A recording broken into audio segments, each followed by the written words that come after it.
and welcome to episode 77 of the Game Sharks podcast, where we talk about our favorite thing in the world, doing science experiments to prove your wife wrong. Interesting. There's a little bit of a That story. sounds like a story. Yourself. There's a story Yeah, here. So this is incredible. Last night, Allison and I were eating dinner, and for our entire relationship, she's always complained. She's like, you eat too fast. You need to slow down. You eat too fast. I'm just like, no, my mouth is bigger than yours. No, I have a big mouth. Like, she's like, it's not that much bigger. You just eat too fast. And yesterday, I had the genius idea. I was like, all right, let's measure it by volume. So we both fit as much water as we possibly could in our mouths, and then spit it out into a cup, and then weighed it to see, to compare our mouth sizes.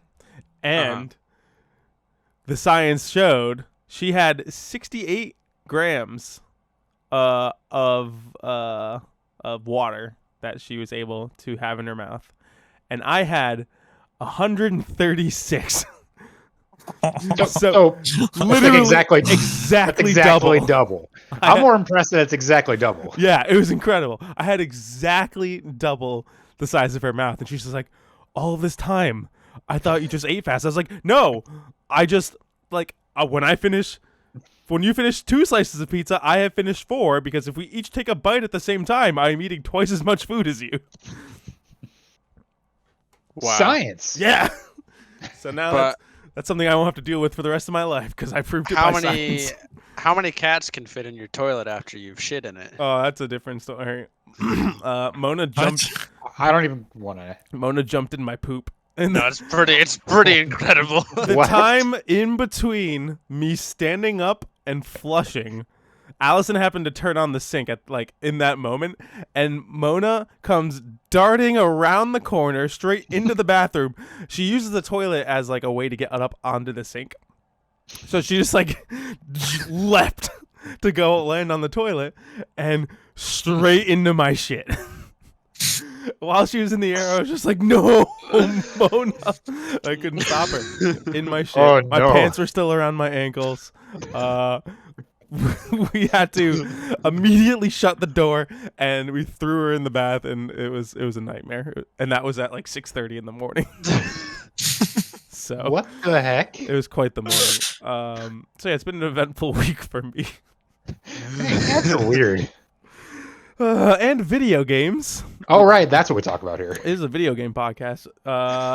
Joining me this week, we have Adam. I'm still thinking about the cat. Just go back to me. We have Andrew. Heyo. And we have Tikan. Hello. And this week this is it. This is our big E3 discussion. We are going to only talk about what happened in E3 in the last week. So that means all of the press conferences. We are not doing emails. We are not doing what we've been playing. We are not doing trivia. We're not doing other news. It is all just E3. So I guess Let's be honest. All the news would have been E3 anyway. a large majority. There's a couple small things here and there that aren't E3 related, but we're just gonna roll right into this and get right into our discussion, our E3 discussion. So we were taking notes. Andrew and I, actually, this is all Andrew. Thank you so much. Shout out to Andrew for keeping a list of notes on all of the announcements throughout E3. So yeah, let's just get right into this. Also, Derek might be joining us at some point. Apparently, he's got some sort of situation going on. Maybe his dog jumped at his shit, and he's trying to figure that out. But he may hop on. He's probably just too busy making a whirlpool. He may. Fuck you. He may join us at a later time. So we'll see what happens. All right, let's start off at the top. So obviously we had covered Summer Games Fest opening night with Jeff Keighley the previous week. So we are going to just talk about the first thing that happened after that, which is the Netflix Geeked weekend or whatever it was. Basically, they announced a bunch of new stuff coming to Netflix that was all video game related. We got confirmation that The Witcher Season 2 is happening. I don't know. Did any of you watch The Witcher? Tikan, I did. Yes, it was good. amazing. Yeah. I loved it. You guys it was both really liked good. it? Andrew, you haven't watched Yeah, it. it right? was. Nope. The only thing I know is what is it? Toss a coin to your Witcher. Yep. Mhm. the Never- greatest song I've ever. never heard the song. Henry You should Cavill listen to is it. perfect. It's pretty fun. There's been like I'll- dozens of covers of it now in like every genre you could I imagine. bet. Yeah, it's good stuff. Let's see. We also got an announcement that Castlevania season 4 just happened, and it's supposed to be the last season. But alas, they said it's only the last season for Trevor and Sypha and Alucard's story. They are going to do more Castlevania featuring Richter Belmont and Maria. I can never remember her last name. Renard. Maria Renard. Basically, Ooh. setting up. So Richter and Maria originally starred in Rondo of Blood, and then go on to be the main part of Symphony of the Night. So I think they could easily split those games up between like 4 to 5 seasons of Yeah. the show, which could be really cool. Now, Jeff, I have a question for you. I still haven't finished the most recent season. Not my question. So in It's really good. in Netflix's announcement, they listed Richter as the son of Sypha and Trevor. However, when I was looking it up like weeks ago, it said that Simon was their son. Yeah. So which one of those is correct? Is Netflix Canonically- just a goofing? Netflix is kind of, it seems like they're doing their own thing, because canonically Simon is the son of Trevor. Because if you go to the Belmont family tree, Oh boy, is that a thing? There's Oh, also yeah. Where a does TV Richter Google. fall in? Richter is Simon's son, I think. Okay, so screwing with the timeline a little bit. Yeah, they're kind of just doing their own thing. Yeah, why not? There's like a weird thing where there's like multiple timelines. So, yeah, More timeline Uh-huh. stuff. yeah. Trevor and Sypha are Simon's parents, and then if you go down, where's Richter? Where is Richter Belmont? I don't know who Richter's parents are. I think it's Simon. Anyways, yeah, so it seems like they're doing their own thing in that instance and like creating their own family Mhm. tree, which whatever. That doesn't really matter to me. Yeah, Yeah. it's still Castlevania content. Yeah, I'm excited.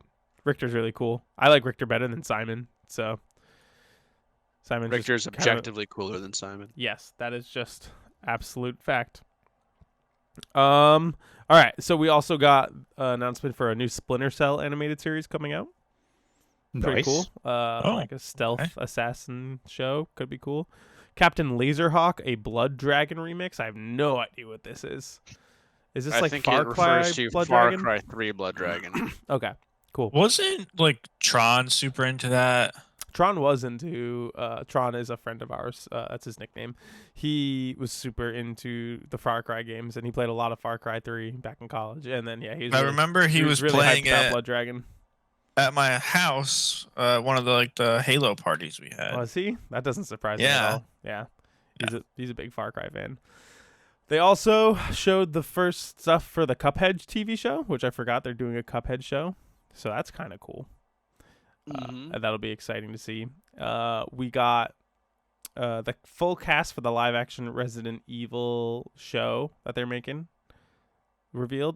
Do we have that list of Resident Evil show cast? All I know is that the guy who plays Silas in Horizon Zero Dawn is playing Wesker. Oh, yeah.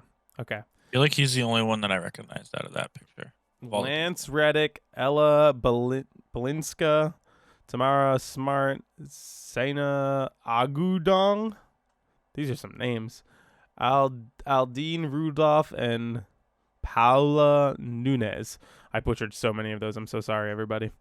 So yeah, that's pretty cool. I don't know when we're getting this show. Have they announced like when this is?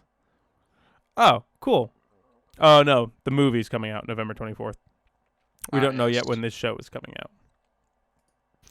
I really like that we're getting all these animated shows as opposed to like live action interpretations. Hmm. Like it seems like they always used to do with video games. Like Yeah. I don't know, I'm just excited for it. Yeah, I like having a mix of both. Like you have The Witcher and Castlevania, which are both video game shows, but are both But getting we their own we don't right. have them doing things where like something that clearly should have been animated was made live action. Yeah, Mhm. Well, with Which- Resident Evil, they're doing both. they are doing So- both. Yeah, and Resident Evil works that way. The best or worst of both worlds. So which one's the animated? Animated one. There's an animated movie coming out In- shortly. Infinite Darkness Yes. is the show, the animated show. Yes. That one stars Leon Okay. Leon. and some And ballistics. then there is the live action Resident Evil Welcome to Raccoon City. That's the movie. Yes. That's coming out this fall. Uh-huh. And then also the last thing they did was show more stuff for the League of Legends show coming to Netflix, Arcane, starring. yeah, It's that about looks Jinx and like Vi. fun. I actually didn't watch the trailer. I've been meaning to do that. Entirely forgot about it. The one with Jinx. Yeah, I need to watch Pretty that. Yeah, I saw it. It looked very cool. So that was it for the Netflix Geeked.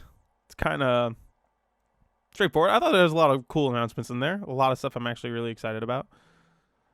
All right. So the next thing we have here is Ubisoft Forward. We're also skipping around a bit. We skipped some of the super small stuff. Apparently the Wholesome Direct was really, really cool. A lot of really cool indie stuff.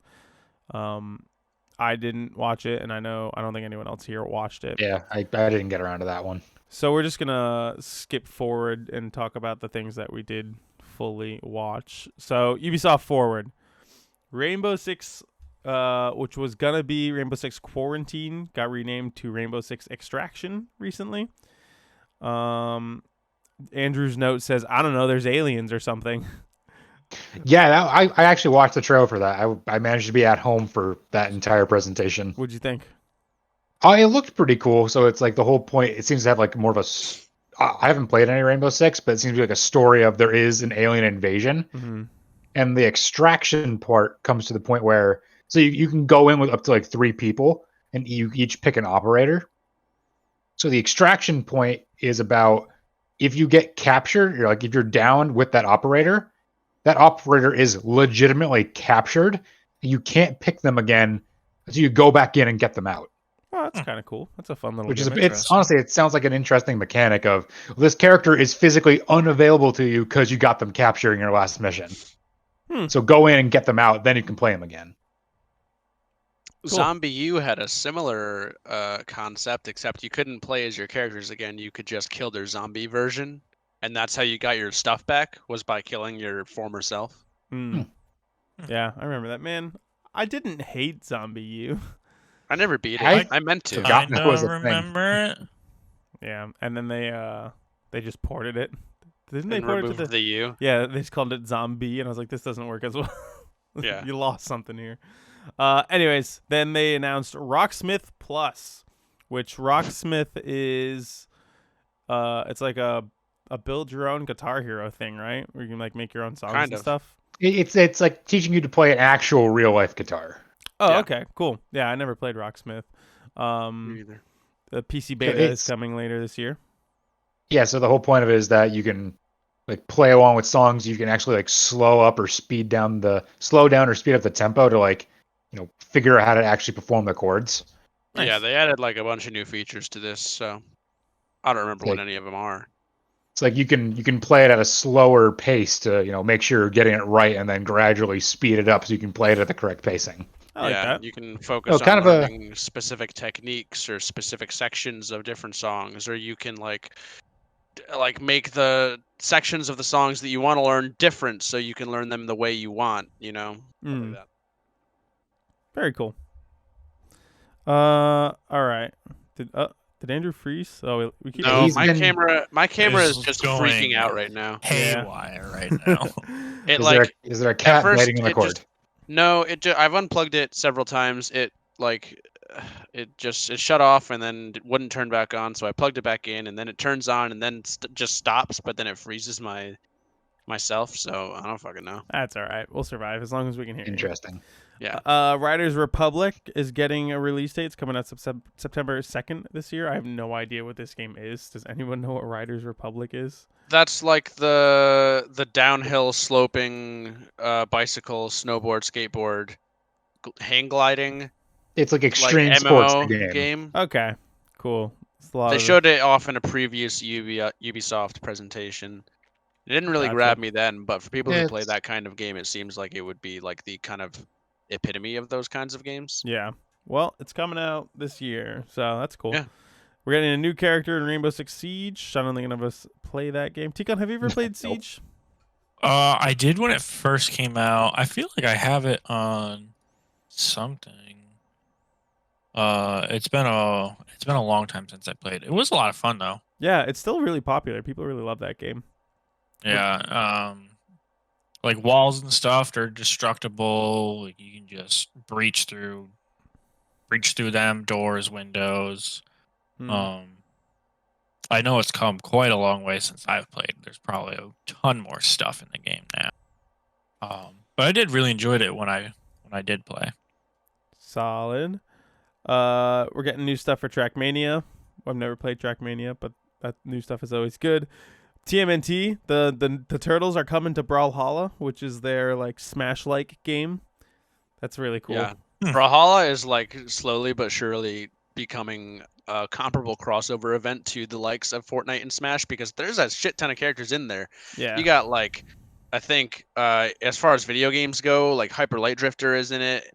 Maybe Shovel Knight, but I know Shovel Knight's in Rivals of Aether, so I don't know if he's done or both. he's in Rivals of Aether too. Yeah. I don't remember any other video game characters, but I know they have like Steven Universe now. TMNT. They do. There's like, Damn yeah, it. they have Steven Universe crazy. characters. And Ubisoft is giving out like massive prize pools to the Brawlhalla tournaments that take place at the same venues as Smash tournaments that are giving out way less money. Like $2,000 for the entire tournament for a Smash. Like the winner gets. Yeah, but like like the 500. Brawlhalla World Championship was like $1 million or something. Wow. What? Yeah, like it I don't was even nuts. know what this game is. It's a Smash clone. There's a few of those out there. Rivals of Aether looks really cool. We've talked about getting into that. Never have. Yeah, the its total prize pool is $1 million, up from 500K Wow. in previous years, That's crazy. That's kind of nutty. which is like unbelievable numbers for like that the Smash scene has never seen. Yeah. No Smash tournament has ever had that much money. I think the Smash World Tour is like popping off because they have a 250,000 across everything between two games and like all sorts of different tournaments. And it's like that's still not a lot. Yeah. Watch Dogs Better. Legion is getting DLC. I forgot that game did that come out last year. Watch Dogs Legion. Mhm. Yeah, it did. Man, Is it I really that long? yeah, I already entirely Came out forgot in like about that game. October. New Just Dance game. They'll never stop making them. Nope. Except Jeff, for- there's long like as they new sell. funky songs or something. They finally What did they stopped making say? it for the Wii. Hot new tracks. Sure. Assassin's Creed Valhalla is getting another expansion called The Siege of Paris. It's coming in the summer. You can do the Discovery Tour thing for free if you own Assassin's Creed Valhalla. This is the thing they introduced in Origins, right? Where you can just kind of take a tour of the area. It's Mhm. almost like a virtual like tour, yeah, of the actual place because they always do so much research into the developing the locations in these games. And then there said that more expansions are going to be coming later. Yeah, which they stress is something they've never done for an Assassin's Creed game before is support it in multiple years past its launch. Because there's always been So- another one right around the corner. Yeah, so it could be cool. What's Mythic Quest, Andrew? Mythic Quest is an Apple TV exclusive series starring Danny Pudi and Oh, the yeah. guy from Always Sunny, and apparently it's really, really good. I've heard it's a good show. But it's on Apple TV, so I can't watch it. At least I don't think Apple TV shows are accessible anywhere else. Mm-mm. Because I would love to watch that and Ted Lasso. So what's Um, this note here that says, "Wow, Mythic Quest exists"? They showed like a trailer. They like played a clip from the season 2 of Mythic Quests, like in their presentation. So is this a sarcastic? Wow. Yeah, like- Okay. I thought you were implying that. Oh, they're making a game out based on like the show or something. No, it was maybe. I don't know if it's the first, but it might be the first of many instances in all of these presentations where developers just show clips of stuff that have already been out for months, and I'm just like, great, moving on, please. Oh, we'll get there. Oh, yeah. So Giancarlo Esposito. Oh, sorry, I skipped one. Werewolves Within. What is that's a show That is a Netflix movie that dropped. or it's I saw the trailer for comes that. out July soon. 2nd? What is Yeah. it? I don't know. I guess It's Werewolves like a- Within was a Ubisoft property that is getting turned into a movie. Hmm. I think It's- IGN's review of it came out today. It's like a whodunit, but with werewolves. Like one of you is a werewolf. We're gonna find out who it is. So, but it's Okay. kind of Yeah. written off as like kind of goofy. So it's like Why Oh. a comedy whodunit werewolf show or movie. why is Damn, I got excited for a Ubisoft good werewolf movie. why is Ubisoft showing trailers for shows and movies during their I don't know. video game presentation? I don't know, man. Maybe IGN gave more it a stuff 7. to show. 7's not bad. No. They then talked about Far Cry 6 a bunch. We got some talking head stuff of Giancarlo Esposito, who's the main villain. Apparently, he claimed he wasn't the villain, and like, Yes. but a villain would say that they're not the villain for the most part, Yes. if they're a good villain. A good villain believes he's in the right. Far Cry 6 season pass, and it's also going to make it so that you can play as the villains from previous Far Cry games. Which Andrew has a note here saying, which is great considering it's first person and you'll never see that you're playing as them. But you'll know. And you get Far Cry 3 Blood Dragon included. Which is pretty cool from what I hear. Yes, it's pretty rad, but it's definitely its own unique weird thing. And then easily the biggest announcement from Ubisoft's presentation, Mario Rabbids. What was the official name of it? Sparks of Hope. Mario plus Rabbids Sparks of Hope. It is the sequel to Mario plus Rabbids. This was one of my predictions. I think it was one of Adam's predictions too. Yeah, we both we joint predicted this one. There's a Rabbid Rosalina, and it's Mhm. incredible. She looks very uninterested I with love it. everything. They showed a little I- bit more of this at a later part. I don't know if it was Nintendo's thing or just like putting up new footage. It I'm did actually- show up in Nintendo's. I'm a little bit sad because they're removing the grid-based system and it's like a free flowing system. So basically there's a big circle and the characters can perform whatever actions they want as long as they're still within that circle. And that was when I played Gears Tactics last year. That was a big complaint of mine. I don't like when tactics games end up going free form like that.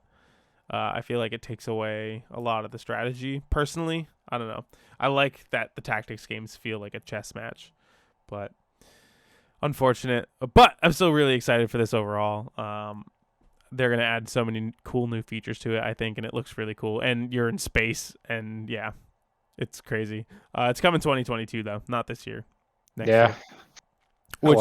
Which begins Oh, my God. the mega hype of 2022 looking to be one of the most insane years in video games. Oh yeah, next year is looking real fun. Yeah, next year's going to be absolutely bonkers. So yeah, that was it for Ubisoft. Avatar, the video game, is coming out in 2022.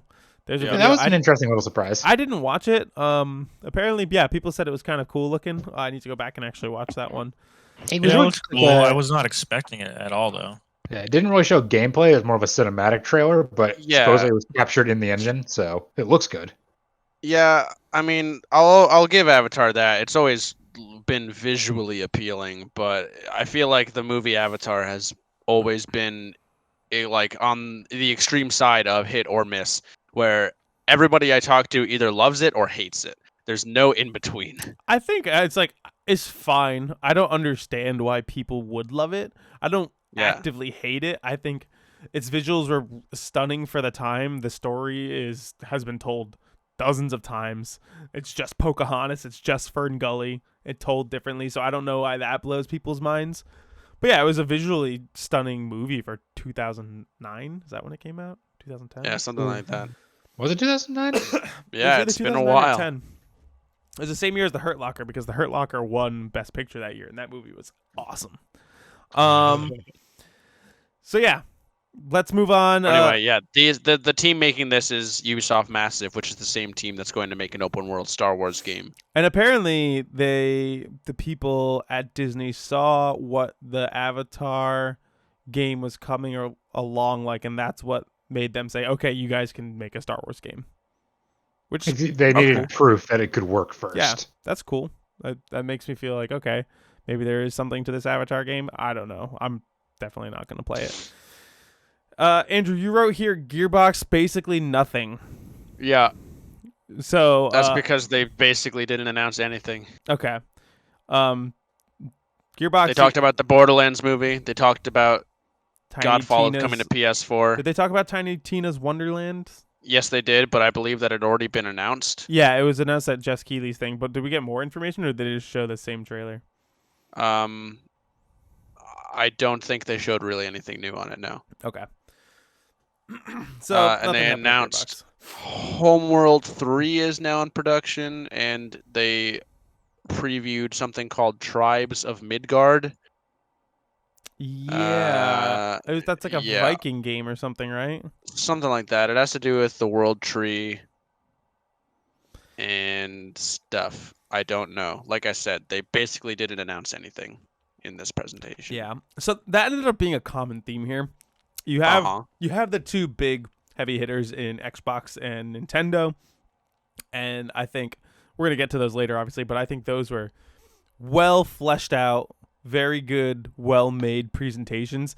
And then I feel like Ubisoft did pretty decent. Square Enix did okay, and then everything else in the middle was like, why did you even bother?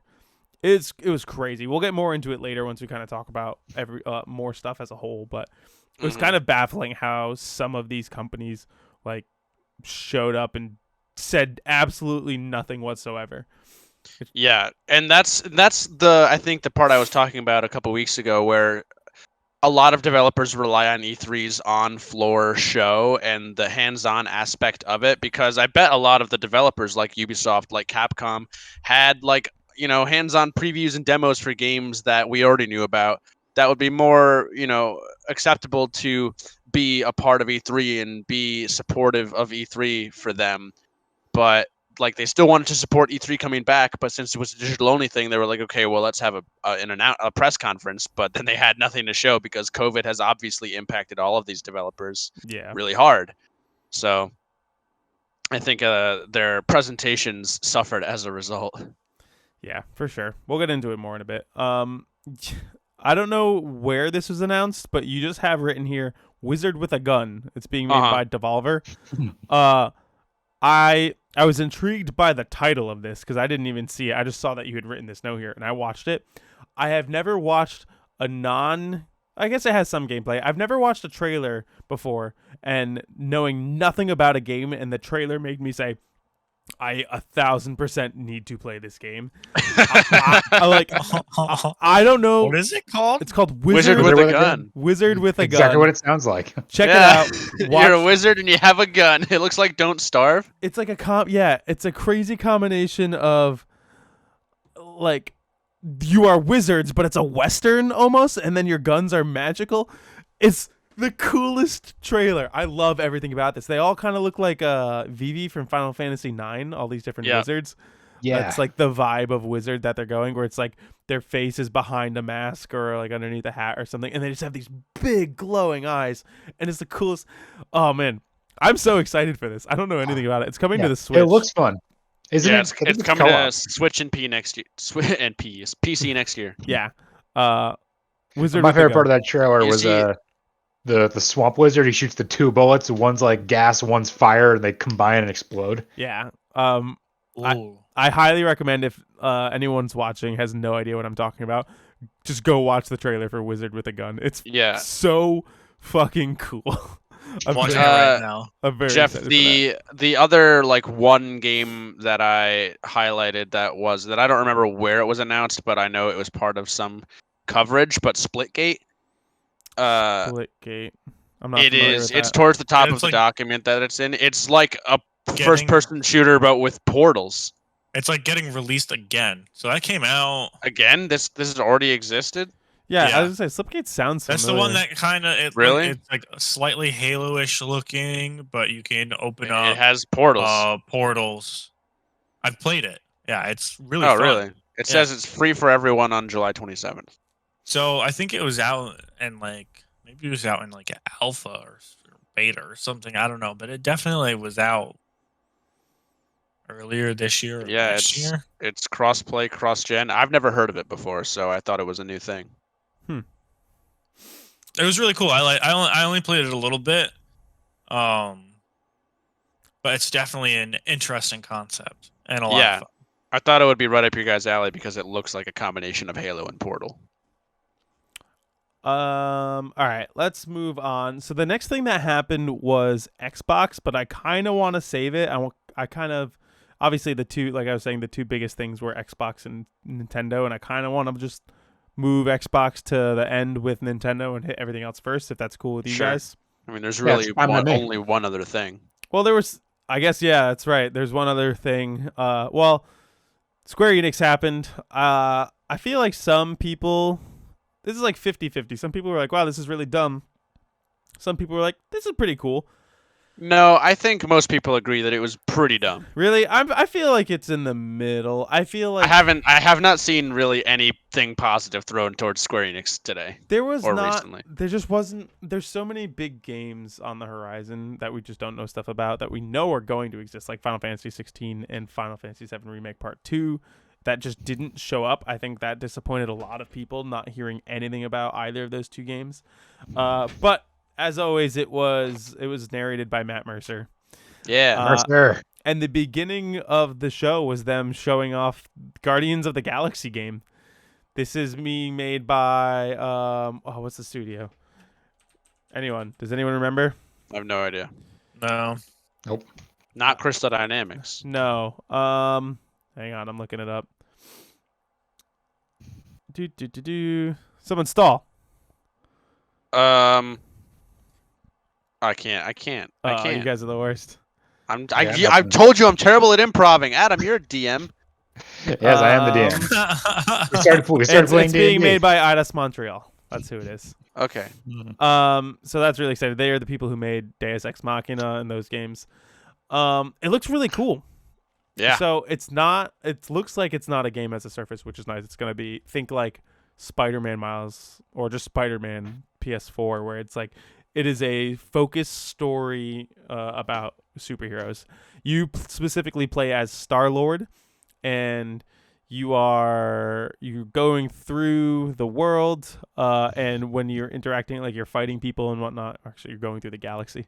When you're fighting people, you are doing inputs to tell Gamora, Groot, Rocket, and Drax to do things. So you're like partially controlling. You're in full control of Star-Lord the whole time, and you're issuing commands to the other Guardians. So, and I was talking to Andrew a bit about this. I feel like this is a 50-50 on being really cool and working really well, or it feeling bad that you're not actually playing as the other Guardians. And I feel like visually it has the same issue that the Avengers game had, where it's like these are almost the MCU characters, but not quite. It looks a little off. Yeah. They're a little It's closer to the obviously- comics. It's obviously Yeah. tough. Yeah. But I think they did a good job in this differentiating them enough from the MCU counterparts. Like Gamora, Drax specifically really look nothing like, or at least different enough Yeah. from MCU that I don't immediately write it off as a Broadway version, right? Yeah. Whereas the Avengers game by Crystal Dynamics very much was that. Mm-hmm. But and a lot of people have pointed out that Star-Lord looks a lot like Adam Conover. Yeah, with the hair. Yeah, It's but really funny. so yeah, I obviously I don't want to be a hypocrite about it because I railed Avengers so much for it, but I'm okay with it, because I understand that you can't just make carbon copies of the MCU. Mhm. Yeah, it's tough. It's like you want some association so that people who who are fans of the MCU who catch wind of this are like, oh, it's like the MCU characters, but also because if you went like too far away, those people won't necessarily catch on, but you legally can't make them look exactly like the MCU. Yeah, it's a weird, tricky tightrope that they're trying to walk. For sure. But like Adam said, just say it's like a different universe version of them. Like Adam said, they do have similarities to their most recent comic book adaptation. I like Rocket's little braided beard. Yeah. It's pretty great. Mm. So yeah, I thought that was really cool. That's coming out this year, October 26th. I'm really excited for it. Yeah, I did not expect that to come out this year. This is one of the first big surprises that we're like a game we didn't know anything about, and now it's coming this year. Yeah, that's the stuff I like from E3. Like, give me the new stuff. Yeah, we got It's always a few more of those. interesting. So it'll be. I think we have a pretty decent second half of the year as we kind of fill it out with the rest of the stuff we're going to talk about. That we know of. Yeah, there might still be a couple here and there, but I feel like most fall games are announced sometime in the summer at the latest. But we'll see what happens. We also then continue on with Square Enix. Honestly, Guardians was the high of this, and it was like a steady downhill for the rest of it. Oh yeah. Final Fantasy Pixel Remaster. When they first announced this, it said the phrase Ultimate 2D Remasters, and for some reason my brain thought 2D HD, and I thought they were doing the not Bravely Default, the Octopath style for the original 6 Final Fantasy games, and I lost my mind. Yeah, that would have been incredible. And that is not what it is. Basically, they're just putting out Final Fantasy 1 through 6 again. Holy coming. shit. We got Derek. Derek made it. Welcome, Derek. Maybe. Derek. Give him a second. Meteor. Is he here? We'll just keep going until he. There he is. Hey. Welcome, buddy. Did you get whatever your situation was situated? Yes, the All right. situation was situated. Was it like that time my cat jumped in my toilet filled with my own shit? Comparable? Oh, did it involve the dog? Yeah, in that it involved the dog. Did it involve poop? No, it did not involve poop. All right. Okay. Well, we'll give you the quick rundown, or we'll let you say your piece about anything. Is there anything you want to say about the Netflix geeked, weekend where they announced all the Netflix shows? No, I forgot that happened. Okay. What about from the Ubisoft presentation? Anything you wanted to talk about from that? No. Okay. Not even Mario Not even Rabbids Mario 2? Rabbids? Oh, I guess yeah. I forgot that's part of Ubisoft. That I'm looking forward to that. Did you play the first one? Yes. What'd you think of it? I liked it. Okay.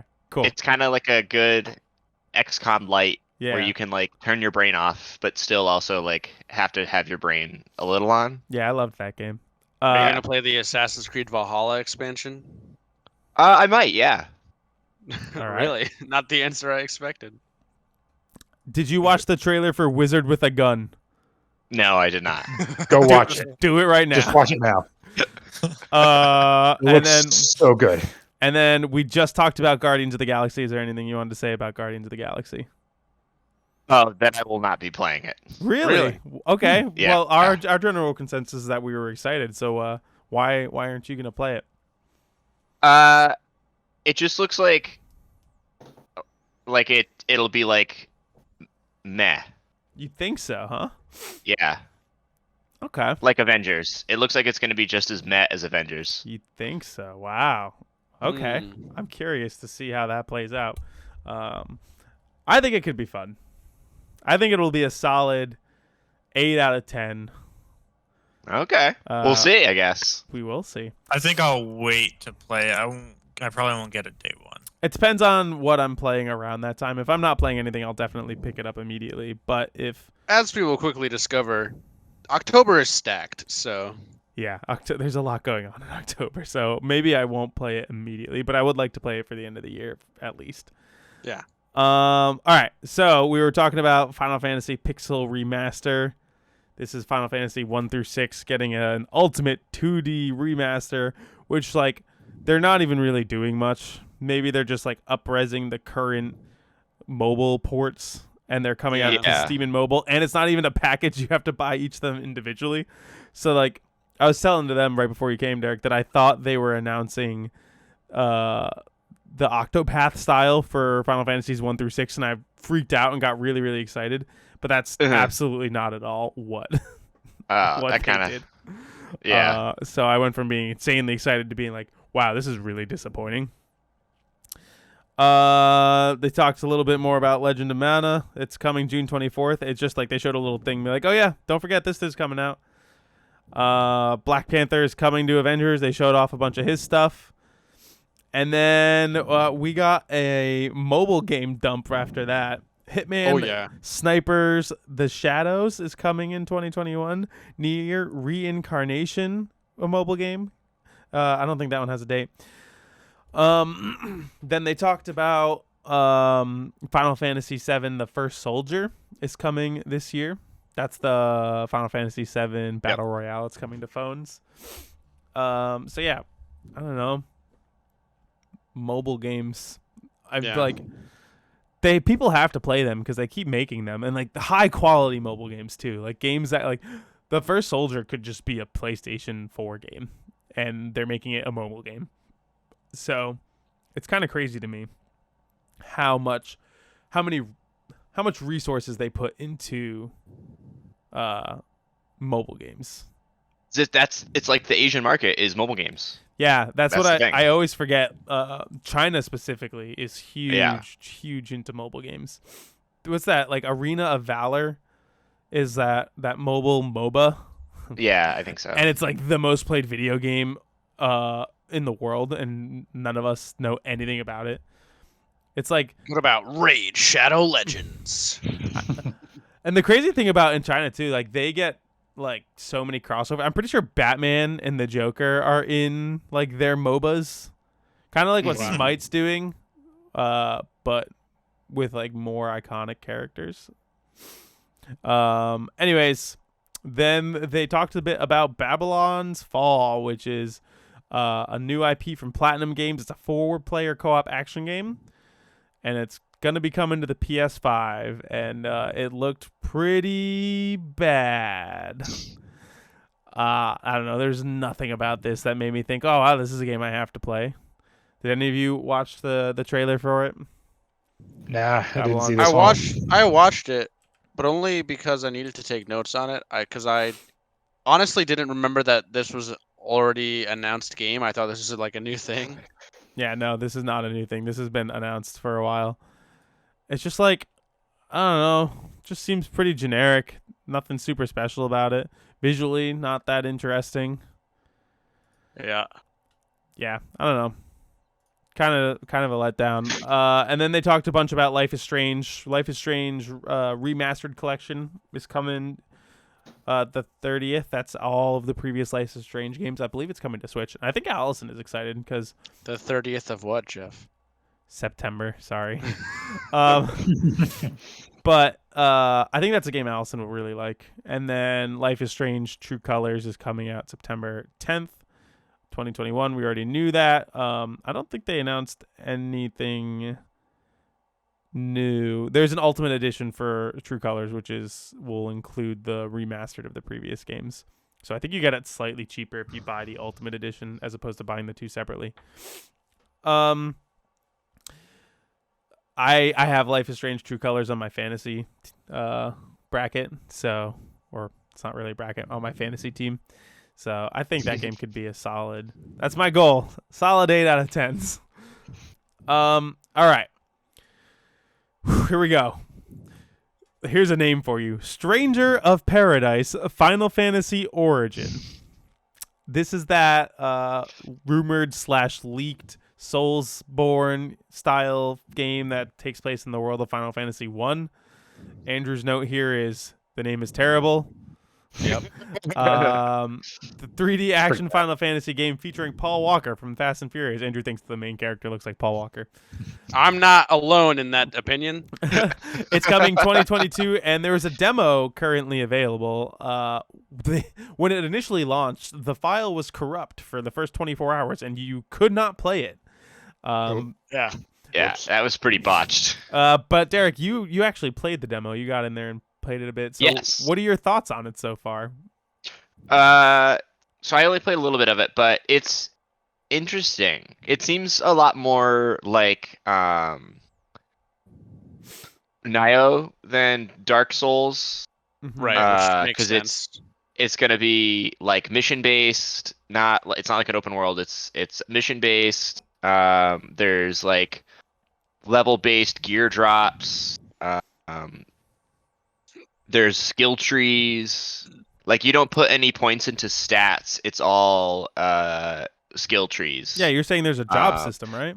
Yeah. So there's like a glimpse of it in the demo.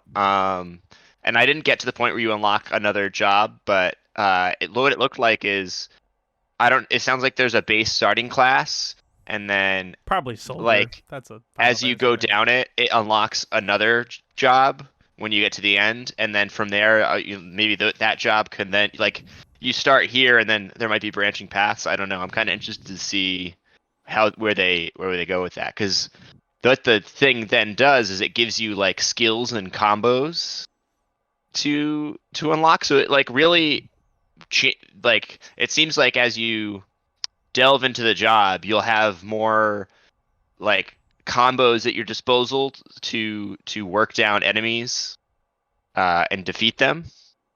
Okay. How did the yeah. combat feel? Very, very heavy.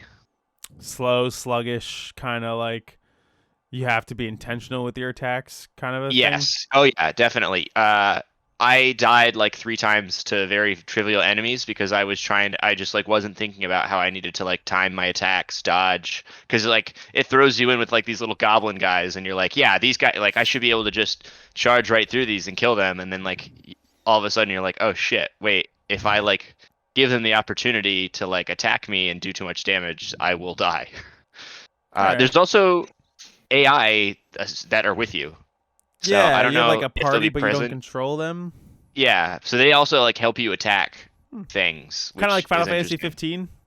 15. Yeah, and I think they can die. I don't know Oh. what happens when they die, because I died after one of them died. But yeah, so I'm definitely gonna keep my eye on it. Okay. Yeah, I'm interested. I might end up playing the demo just to get a feel for it. When you said that Yeah. there was a job system, that excited me.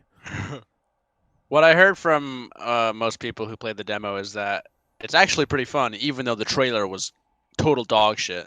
Yeah. Yeah. So if you watch the trailer, you will hear this guy spend about I don't know how long is the trailer, 2 minutes, 2 or 3 screaming minutes. about how he needs to kill Chaos. Yeah, he says it at least 6 times. It's insane. He's, I have to kill Chaos. It's like, all right, that's all right, cool. The first time you're like, oh wow, that's a cool mission. This guy's gonna kill Chaos, and Yeah. then not even 30 seconds go by. You don't understand. I need to kill Chaos. It's like, oh Yeah. no. Oh no, and that happens like 4 or 5 more times. Yeah. Yeah. So, guys got to kill Chaos. In case you didn't Oh hear. yeah. And then Andrews wrote sizzle reel of already existing games, which makes me think they didn't have much left in the tank. So Yeah. yeah, this Kind was of an It was stuff. It was stuff like Final Fantasy VII Remake and the an Intergrade which just dropped, and the Yuffie DLC, and Mhm. like probably I think Marvel's Avengers even. I don't know what else Square Enix does. yeah. So there's one more presentation before we get to the big 2, and this was Capcom. And like the only thing Andrew has written here is they didn't even try. I don't know if any of the rest of you watched Capcom's presentation, but it was abysmal. It was only about 20 minutes long. They spent the first 5 minutes talking about Resident Evil 8, and they were talking about it in a way that made it sound like it hadn't released yet. Yeah. Yeah. And they're like, we know you're all really excited about Resident Evil Village and what it's done, what it's gonna do for the Resident Evil franchise going forward. It's the weirdest thing. So they just talked about it for 5 minutes, and then at the end of that 5 minutes, just said, "And we're working on DLC for it." Yeah. And that was it. That was it. It was the weirdest thing. And then they went on and talked a bunch about Monster Hunter Stories 2, like a lot, which is a game we already knew a bunch about, and it's just like it's more of that game. And then they showed like 7 or so minutes of the Ace Attorney Chronicles or whatever, the new Ace Attorney collection game that was originally only released in Japan, which I think I might play. It seems really fun. Herlock Sholmes might be like one of the funniest things I've heard in a very long time. Yeah, I had on the Capcom presentation in the background, but my buddy and I were like kind of listening to it, and we both heard Herlock Sholmes, and we turned to each other and just go, Herlock Sholmes. It was pretty fantastic. It's so funny. And then they rounded out their presentation talking about Street Fighter V esports for about, I don't know, 6 or 7 minutes. It's just like, this presentation did not need to happen. You could have stuck Monster Hunter Stories 2 in, and Ace Attorney in Nintendo's presentation, and just, that was it. Maybe just say at some other random thing, maybe like Xbox or something. Oh yeah, and we're working on Resident Evil DLC. It was pretty abysmal. And this kind of sums up where it's like everyone that wasn't Nintendo and Xbox, it's like a large majority of them is like, okay, you had 1, maybe 2 announcements in here. Just divvy them up to other people and don't even bother. Because like you're just embarrassing yourselves and wasting people's times. It was a weird vibe from everybody. It's weird too, because as we'll see in a little bit, there are a lot of games that were shown in things like Ubisoft and Square Enix that just appeared in other conferences anyway. That's true, because like Monster Hunter Stories did appear in Nintendo's thing. I'm pretty sure, right? Did it? Yep, I think it did. Yeah, it did. I don't remember that. Yeah, it's you have a note right here. Oh, that's right. Yeah, so there it is. It's like, why did Capcom even bother? I don't know. It was weird. Yeah, Monster Hunter and Mario Rabbids showed up in Nintendo, and Far Cry 6 showed up in Xbox. Yeah, so it was a weird thing. But like, I was talking to Andrew a bit about this, and for me, E3 was always Xbox's conference, Sony's conference, Nintendo's conference, and Bethesda, and like maybe Square Enix would have 1 or 2 cool things, and then all the other ones were like not important, and like a lot of them didn't even have anything, because like you were saying, Andrew, they would just be on the show floor and showing off games. They didn't have to have a presentation.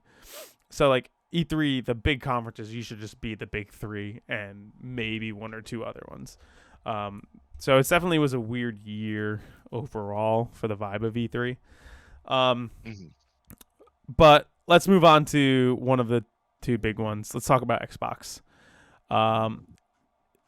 Xbox, people seem to all agree that they fucking killed it. And this might be a lot. This might be Xbox's greatest E3 conference ever, or up there in contention for. They did a lot of really cool things here. Okay. They open up the show with Todd Howard being like, Starfield is real. It's happening. It's an Xbox exclusive, and it's coming 2022. Day 1 Game Pass.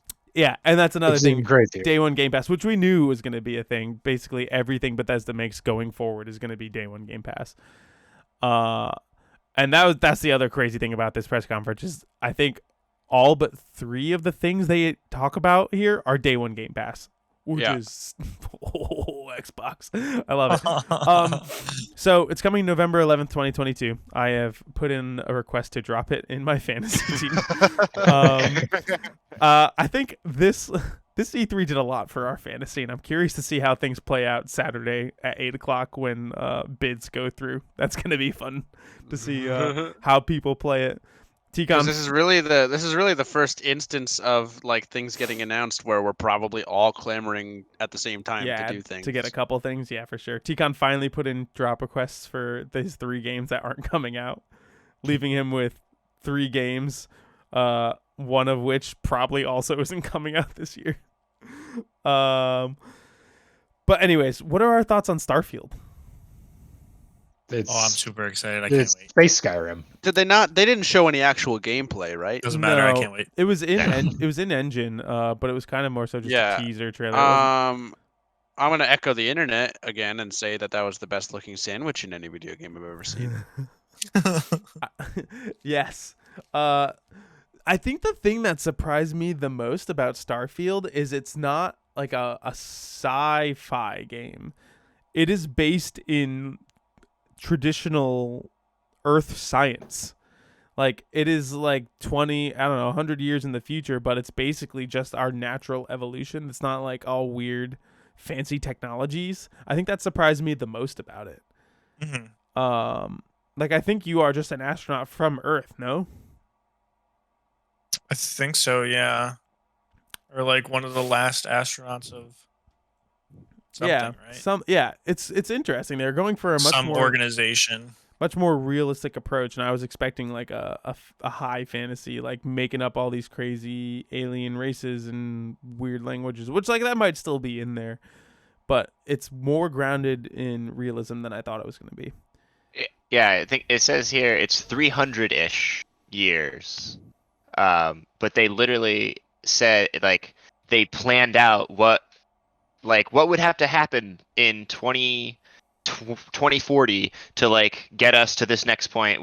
Like, so it seems like they're like really trying to base it off like where we are now, like you're saying, Jeff. Yeah. Yeah, they said they like did it like every 10, like they planned something out like every 10 years or whatever. Yeah. Yeah, I think that's gonna be really, really cool. I'm excited about that. I'm assuming everyone else. Well, I know Derek, Tikon, Adam, you're all pretty excited about it. Andrew, you've never been one to, you've never been a fan of the Bethesda games, or you've never even tried to get into them. So what are your thoughts based on the little bit that we've seen so far? I guess they haven't evolved much past it's Skyrim in space. I guess that's true. So I'll have to wait until I see more gameplay, until I see more impressions. I will likely be more inclined to play it because of the podcast, seeing as this is the first new Bethesda game of this style since we've started it. Well, since Fallout 4. Since Fallout 4, yeah. 2015. Yeah, nothing about Fallout ever really intrigued me, and Cyberpunk seemed to be the most, like in its game design to Fallout. So judging on my opinions from Cyberpunk, I didn't think I would enjoy Fallout even more than I already did. It's different. There's I know it's it's different, but Yeah. it's like I feel like I dislike Cyberpunk for a lot of the same reasons I would dislike Fallout. So I guess that's fair. I don't know. I'm pretty sure I have Fallout 4 for PlayStation for free, so by all means, I can go and try it if I wanted. Yeah, I mean, I am someone who disliked Cyberpunk, but also really like Fallout 4 and Skyrim. So, Yes. yeah, I'm 1,000% ready for this game. Yeah, But I'm pumped. But Starfield is coming to Game Pass Game Pass. day one, so I likely will play it. All right, Stalker 2: Heart of Chernobyl. It's a first-person shooter that takes place in Chernobyl. That sounds interesting. It's coming 2022, coming to Game Pass day one. I didn't actually see this trailer. So as the Xbox press conference was happening, I was working. I was doing some film work. So I only was able to check in every once in a while with it. So I didn't see this trailer. I'm watching it right now. Okay, you're the first-person shooter guy. What do you think? And Andrew, you watched it, so what are your thoughts here? It seems like a pretty cool, Hold on, idea. Like But, I don't remember any of the specifics of it, other than that it takes place in Chernobyl, and Chernobyl is a pretty interesting setting for a video game that I don't think we've seen really done many times. So I'm pretty excited for like it. that. The one thing I noticed in the trailer is that there wasn't any English, which is good because I like it when games, stay true to their settings and don't anglicize everything and have everybody either talk in actual English accents or American accents, or I guess slightly more passable than that, English with an accent that is local to the area. But all of the dialogue in that game seemed to be in Russian, which I thought was good. Cool. Whoa. Yeah, this actually looks really cool. So, you Coming to can Game attach Pass. different weapon attachments on the fly. Like he was walking up to a place and he threw a suppressor on his MP5. There was another one, he put an ACOG on his gun. There looks like there's gonna be like radiated zones and like different monsters that look like they're all mutated. Hmm. And then there's some like mystical force that's happening too. I don't know what that was. I only got like 2 minutes in, but it looks really cool. Cool. Well, then you'll have to report back to us on April 28th, 2022. Yeah. This next thing blew my fucking mind.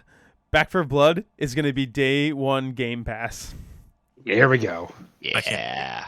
I can't God. believe that either. They had never hinted at that whatsoever at any point. And all of a sudden it's like, But we'll take it. by the way, you don't have to pay for this if you have Game Pass. And then they showed off some PvP stuff. Apparently, the PvP for this is going to be a little bit different than it is for Left 4 Dead. Instead of like trying to get through a level, it's about how long you can survive against the enemies. And apparently, Okay. something Alright. about a shrinking zone. And so like you end up getting like trapped and cornered.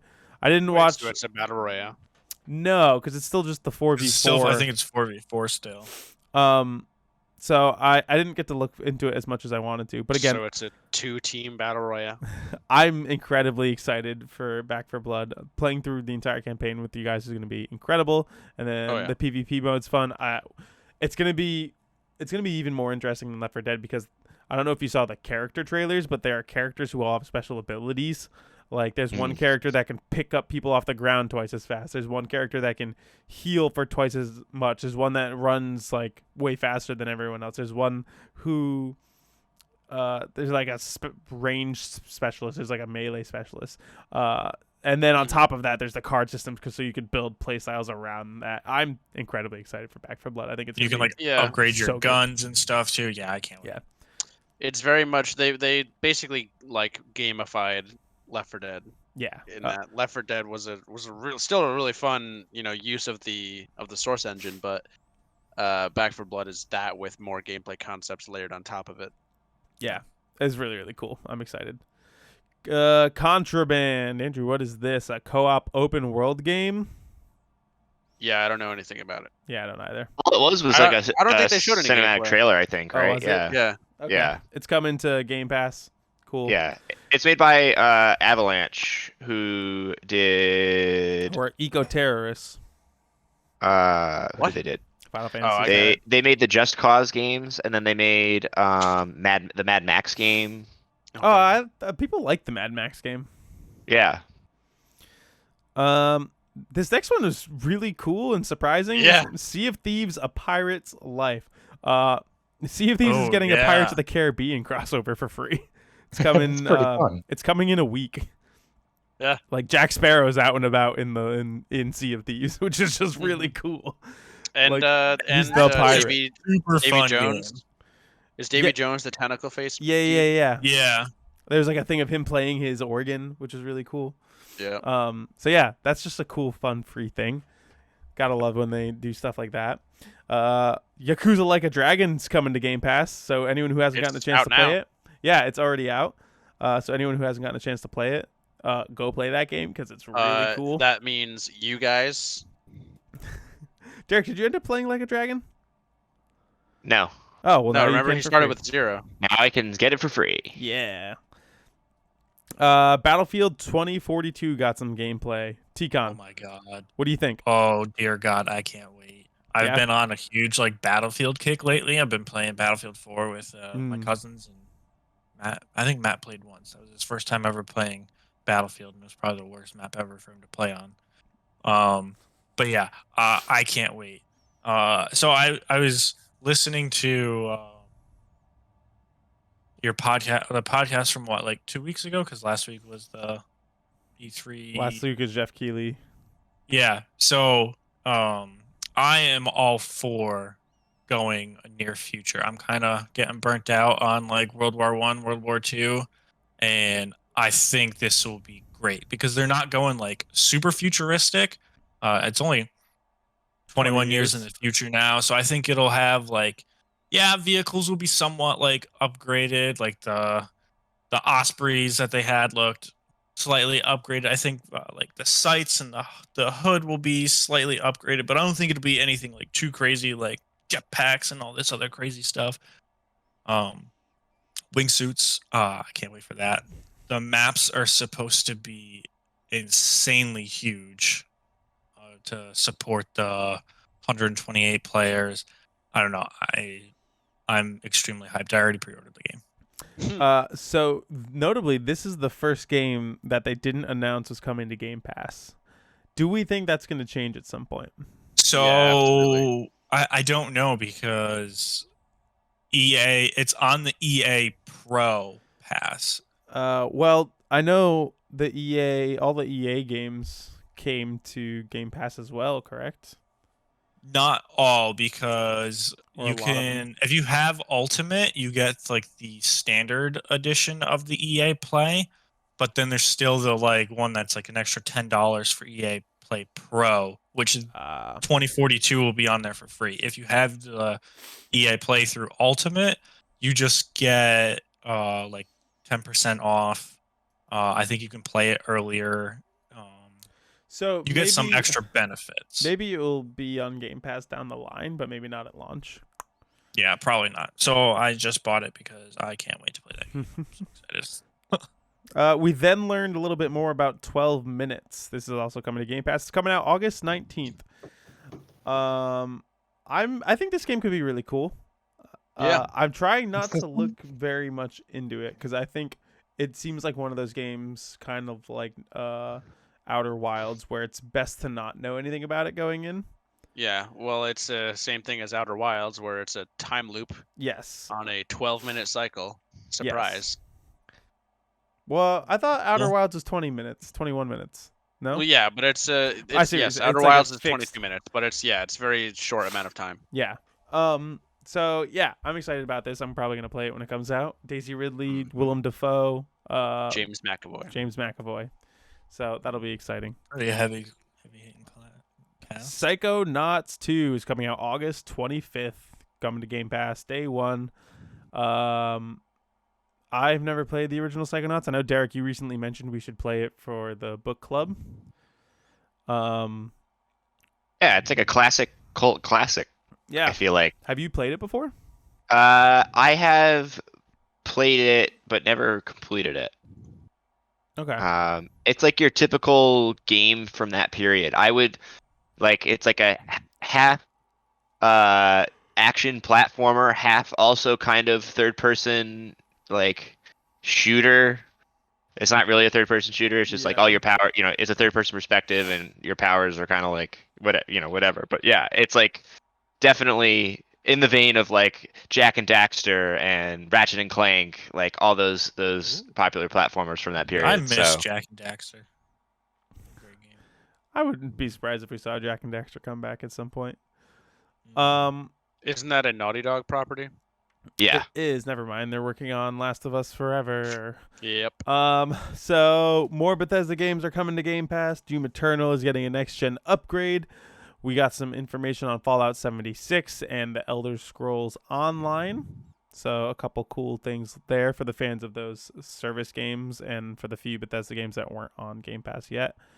Party Animals coming 2022. Andrew's note here is it's like Human Fall Flat meets Fall Guys meets Gang Beasts, and I don't know how to feel about it. Yeah, it looked like one of those, very typical party games where the physics are wonky and there's like the animations of your characters are very like dizzy and teetery, and you're running around and hitting the crap out of each other with you're all animals. I don't know. It looked weird. I don't get it quite yet.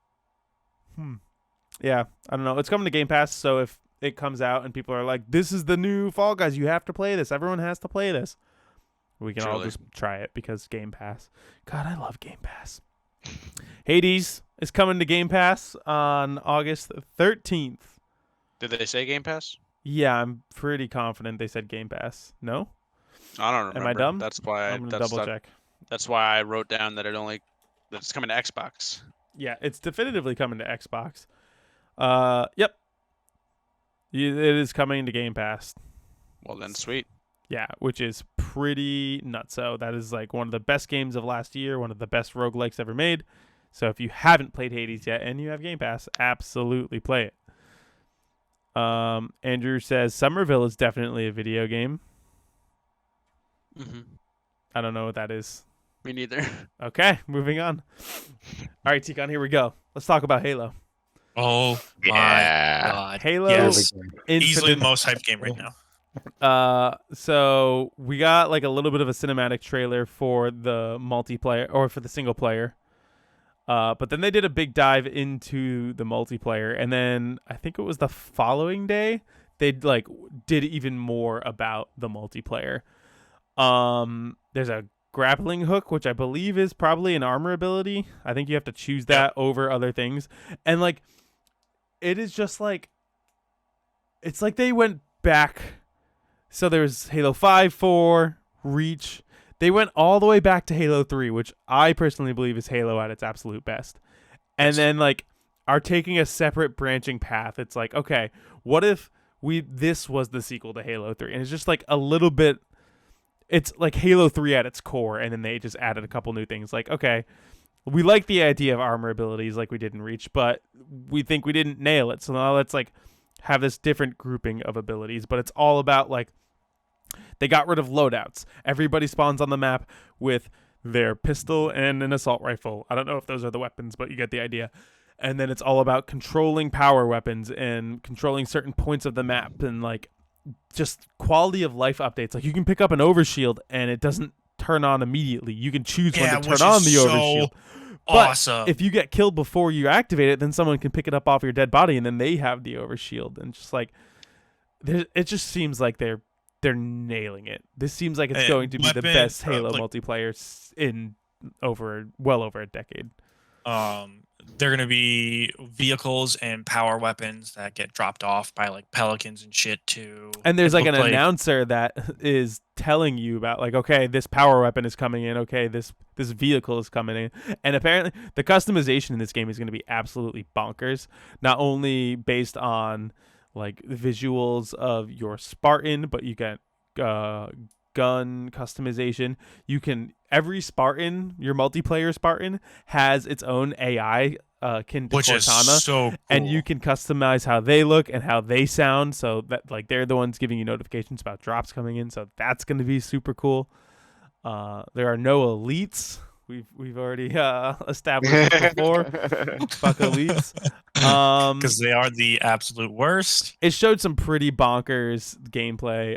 One thing that like made me think like, oh man, this is top tier Halo 3 stuff is where the guy throws a grenade and it blows up the sword, and the sword comes flying at him and he catches it and then slices the dude. I love how you can throw the fusion coils at people now too. Yeah. You can grapple onto someone and like drag yourself to them. Mm-hmm. So it looks pretty insane. Never-ending battle passes too. Yeah, so they're going to come out with battle passes, but once you buy the battle pass, you don't have to worry about expiring. You have it forever. The only thing is like, say you have 2 battle passes, you have to choose which one your points are going towards. Right. Yeah. So you can look ahead at all the rewards and be like, okay, I want to finish this one first because I like the stuff in it better. And then once you complete that, you just start putting your points into the next one. So that'll be super cool. I'm excited about that. The multiplayer is definitively free to play. So I don't know. I think this could be like the biggest thing to Halo since Halo 2 Online, you know? I think they're also going to bring back, like, remember how you had to do the special achievements for the Hayabusa armor? Yeah, stuff like It said that. something about that for the samurai armor, and I think other armors going forward. Yeah, you have to like They might have some like cool, crazy shit you got to do. There are certain things you have to earn instead of just like buying or spending points to get, which is always like the story of the recon armor is like the coolest thing from back when we played Halo 3 and whatnot. The one caveat here is it just says holiday 2021. There isn't a definitive release date still, which makes they're probably avoiding that on purpose. They don't want Which holiday? 4th of July? They could push it to 2022. This It's definitely possible. it makes me think that they're saying holiday 2021 because they want to make sure the campaign and multiplayer can release at the same time. But I bet if multiplayer needed to be delayed, they would probably just delay it and release Release the campaign first. the campaign. Yeah. I could see that. It's definitely a intentional move to not give a date. I think we're going to see a lot more of that going forward, but we don't want to see. I don't think people want to do the Cyberpunk thing where like they had a date and then they had 3 more 17 dates. of them. Yeah. Yeah, You also exactly. know, like, we're going to have, like, 3 more big deep dives into Halo from now until, like, the end of the year. So they're probably going to announce the date by the end of the summer. Yeah, it just keeps the hype train rolling a little longer. Yeah. It's pretty cool. I'm incredibly excited for Halo Infinite. All right. We're getting Diablo 2 Resurrected. It's getting the next gen treatment, 8-player co-op. And it's coming out September 23rd. Derek, you're a Diablo fan, right? Yeah. What are your thoughts on this?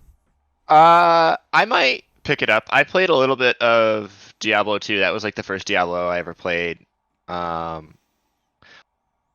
it's also like I know people who like Diablo are like love Diablo 2 and like it's the best, they say it's the best game in the series. I don't think I have that much of a like love for it. I would much rather I think play Diablo 4, which seems like it's not coming out till maybe end of next year. So I might pick it up. I'm kind of on the fence. Okay. I feel like we're at the point in the Xbox presentation where it starts to go like it cools down a bit for a little while. Mhm. A Plague Tale Requiem. Andrew has a note here that just says there's rats. It's coming 2022 to Game Pass. We got some more info on Far Cry 6, but nothing really spectacular. Slime Rancher 2, console Slime exclusive, Rancher. coming to Game Pass day 1. New Slime Rancher game. Adam, do you have affinity for Slime Rancher? I've seen my buddy play it before. It's wholesome. You go around, you collect the slimes, you feed them stuff. I don't know. I can't say more than it's just like a wholesome game, and a sequel's kind of cool. All right. Shredders. It's not a Ninja Turtle game. This is like a snowboarding game. Haven't had a good snowboarding game in a long time, so I know the people who like those are very excited about this. Atomic Heart. Andrew, you just said game looks absolutely balls wild. Yeah, there was I believe there was some mutated stuff in the Stalker trailer, but this one there was just like a ridiculous amount of just wild shit that it's like Lovecraftian almost, just like really grotesque mutated stuff. It was nuts. And the trailer was playing Holding Out for a Hero, I'm pretty sure, but in Russian, which was incredible. That's kind of cool. So is this something you're actually excited for and interested in playing? I am going to keep an eye on it, yeah. Okay. Watching the trailer right now. Cool. Then we got a trailer for something called Replaced. The visual styles on this game was kind of nuts. I don't know if you guys saw the trailer for this. It's like a 2D action game. It almost looks like Symphony of the Night style, like hot modern day Symphony of the Night animations. It's like super cool pixelated animations. I would recommend looking at the trailer for it. It's a side-scrolling steampunk action game with high-res yet retro graphics. It's coming in 2022. What's it called again? It's called Replaced.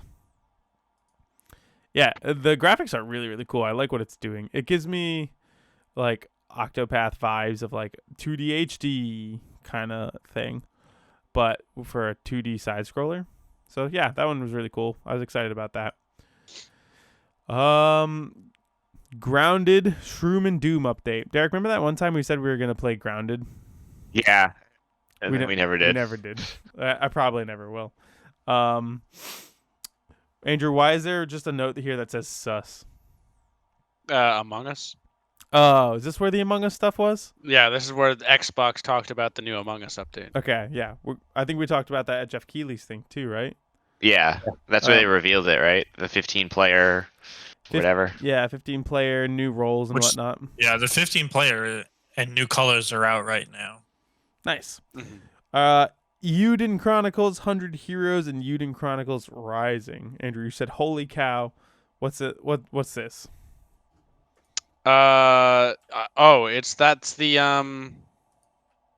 That's like the new HD 2D like game, or Oh, like it yeah, looks yep. like that, but it's not made by Square.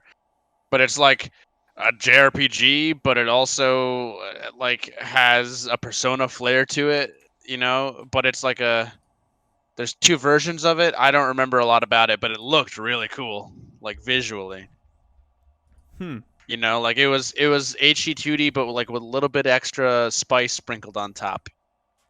You It's know, like there was a little bit of extra visual. yeah, it's like almost visual flair. chibi HD 2D. Dude, Yeah. I'm so happy that games are starting to look like this. This is such a Mhm. cool concept to me. I see what you Um, mean by HD 2D or 2D HD. Yeah, well that's Well, what that's they They just got the- replaced. That's what they've dubbed it.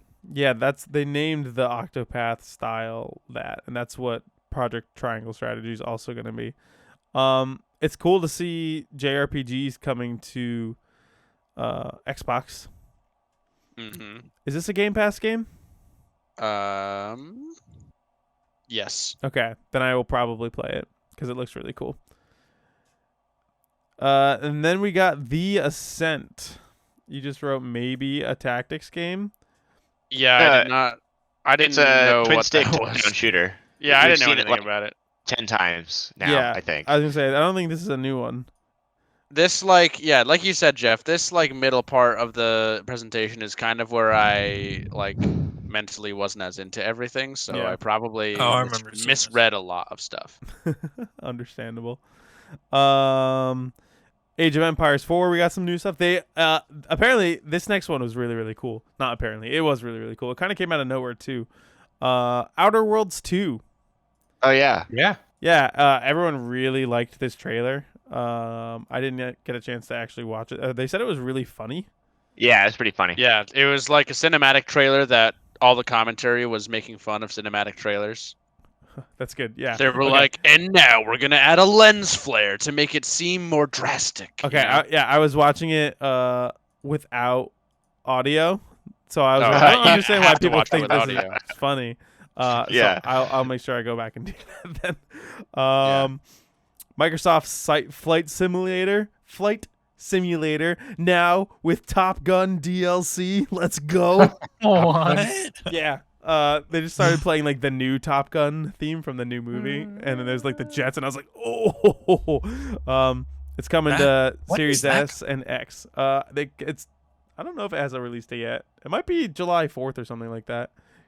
Then we got Forza Horizon 5. Derek, what do you got to say about that? It just looks very gorgeous. It does look beautiful. Oh, yeah, Yeah. Tikan, you're a car game guy too. Did you guys know? Yeah. Did you know Forza Horizon 5 won the most anticipated game of show, but there was no fan vote. Interesting. Who voted? Like media outlets like Media IGN outlets? and the like. Interesting. Yeah. Weird. Weird that a car game was the most anticipated game. There are like Yeah. at least 4 things I would put above that. But There's at least 10 There's at things least I would 10 things I would put above it. and then lastly was Redfall. This is the game that Arcane Studios has been working on. It's coming out summer 2022, and it's a vampire battle royale. I don't know where you got. I don't think it's a battle from. royale. Yeah, I I think think it's it's a Battle But Royale. it's a first-person shooter, Oh, Yeah. okay. at the very that's what it was. least. Okay, I don't It's know where I vampires. heard battle royale from. I mean, but it's interesting. It looks pretty It's interesting. Yeah. Yeah, Yeah. but fucking vampires, dude. Yeah. Yeah. Gotta love them vampires. It does look really cool. I like its style a lot. Yeah. So yeah, this will be a fun game to play. And that was the end of the Xbox showcase. So, what did we think of it overall? That's some good stuff. Yeah. I think they pretty much nailed it. Yeah, I You know? think Yeah. coming out and having all but 3 of the things they announced coming to Game Pass day 1 is insane, especially things that you didn't expect, like Back for Blood being out there coming to Game Pass was really incredible. Mhm. The list of games is like so exciting, and the amount of exclusives that we're getting, like we got Starfield coming in the future, which is going to be exclusive. You got Psychonauts, you got 12 Minutes. Also Hades as something that's randomly coming to Game Pass, and Like a Dragon that's coming to Game Pass. It's like Yeah, holy shit. And it's like just the sheer amount of games that they announced in this too is Yeah. pretty nuts, and I think part of that is because of Bethesda being tagged on, because they have the added benefit of just being able to slot those games into Xbox's show. But regardless, I know, Jeff, you said that the number of games not coming to Game Pass is only 3. But what we didn't mention is that that's like 27 out of 30 games that they announced in this presentation. Yeah, Yeah. they So did this right. just the fact that they had so much, and so much of it was new stuff too, even if not all of the games resonated with me personally, I can at least appreciate that a lot of it is new stuff. Like, I don't know anything about Atomic Heart or Plague Tale or Shredders or Replaced, but it's all like new interesting concepts that we haven't heard about. Yeah. It's really cool to see Xbox like being out there killing it again. We've said it several times that Game Pass it's like, if you like video games, you have to have Game Pass at this point. It's just too much of an insane value to not be a part of, and that's what Xbox wants. Adam, They just want you to be subscribed to mhm. Game Pass, and they're like giving you all It's of the convinced reasons me. to do it. I'll- I Yeah. thought So we many good convinced things. you months ago. Yeah, but I'm cheap, and I don't make a lot of money. All right. You know what else is cheap? Xbox Game Pass. So He got me there. yeah, buy 2 less coffees a month, and you can pay for Game Pass. Fair enough. All right. Let's move on to the final presentation that was on Tuesday morning. Can I pee first? Yeah, I guess we'll take a break. We've been going for an hour and a half at this point. So yeah, let's take a quick break, and then when we come back, we can talk about Nintendo. Nintendo. All right.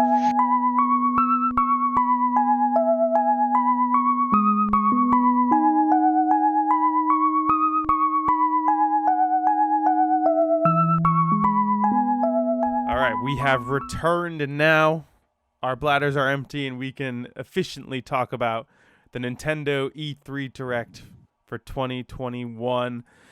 We started off strong. We got the announcement of the new Super Smash Bros. Character. It's Kazuya from Tekken, and the trailer was actually pretty incredible. Yeah, it was pretty great.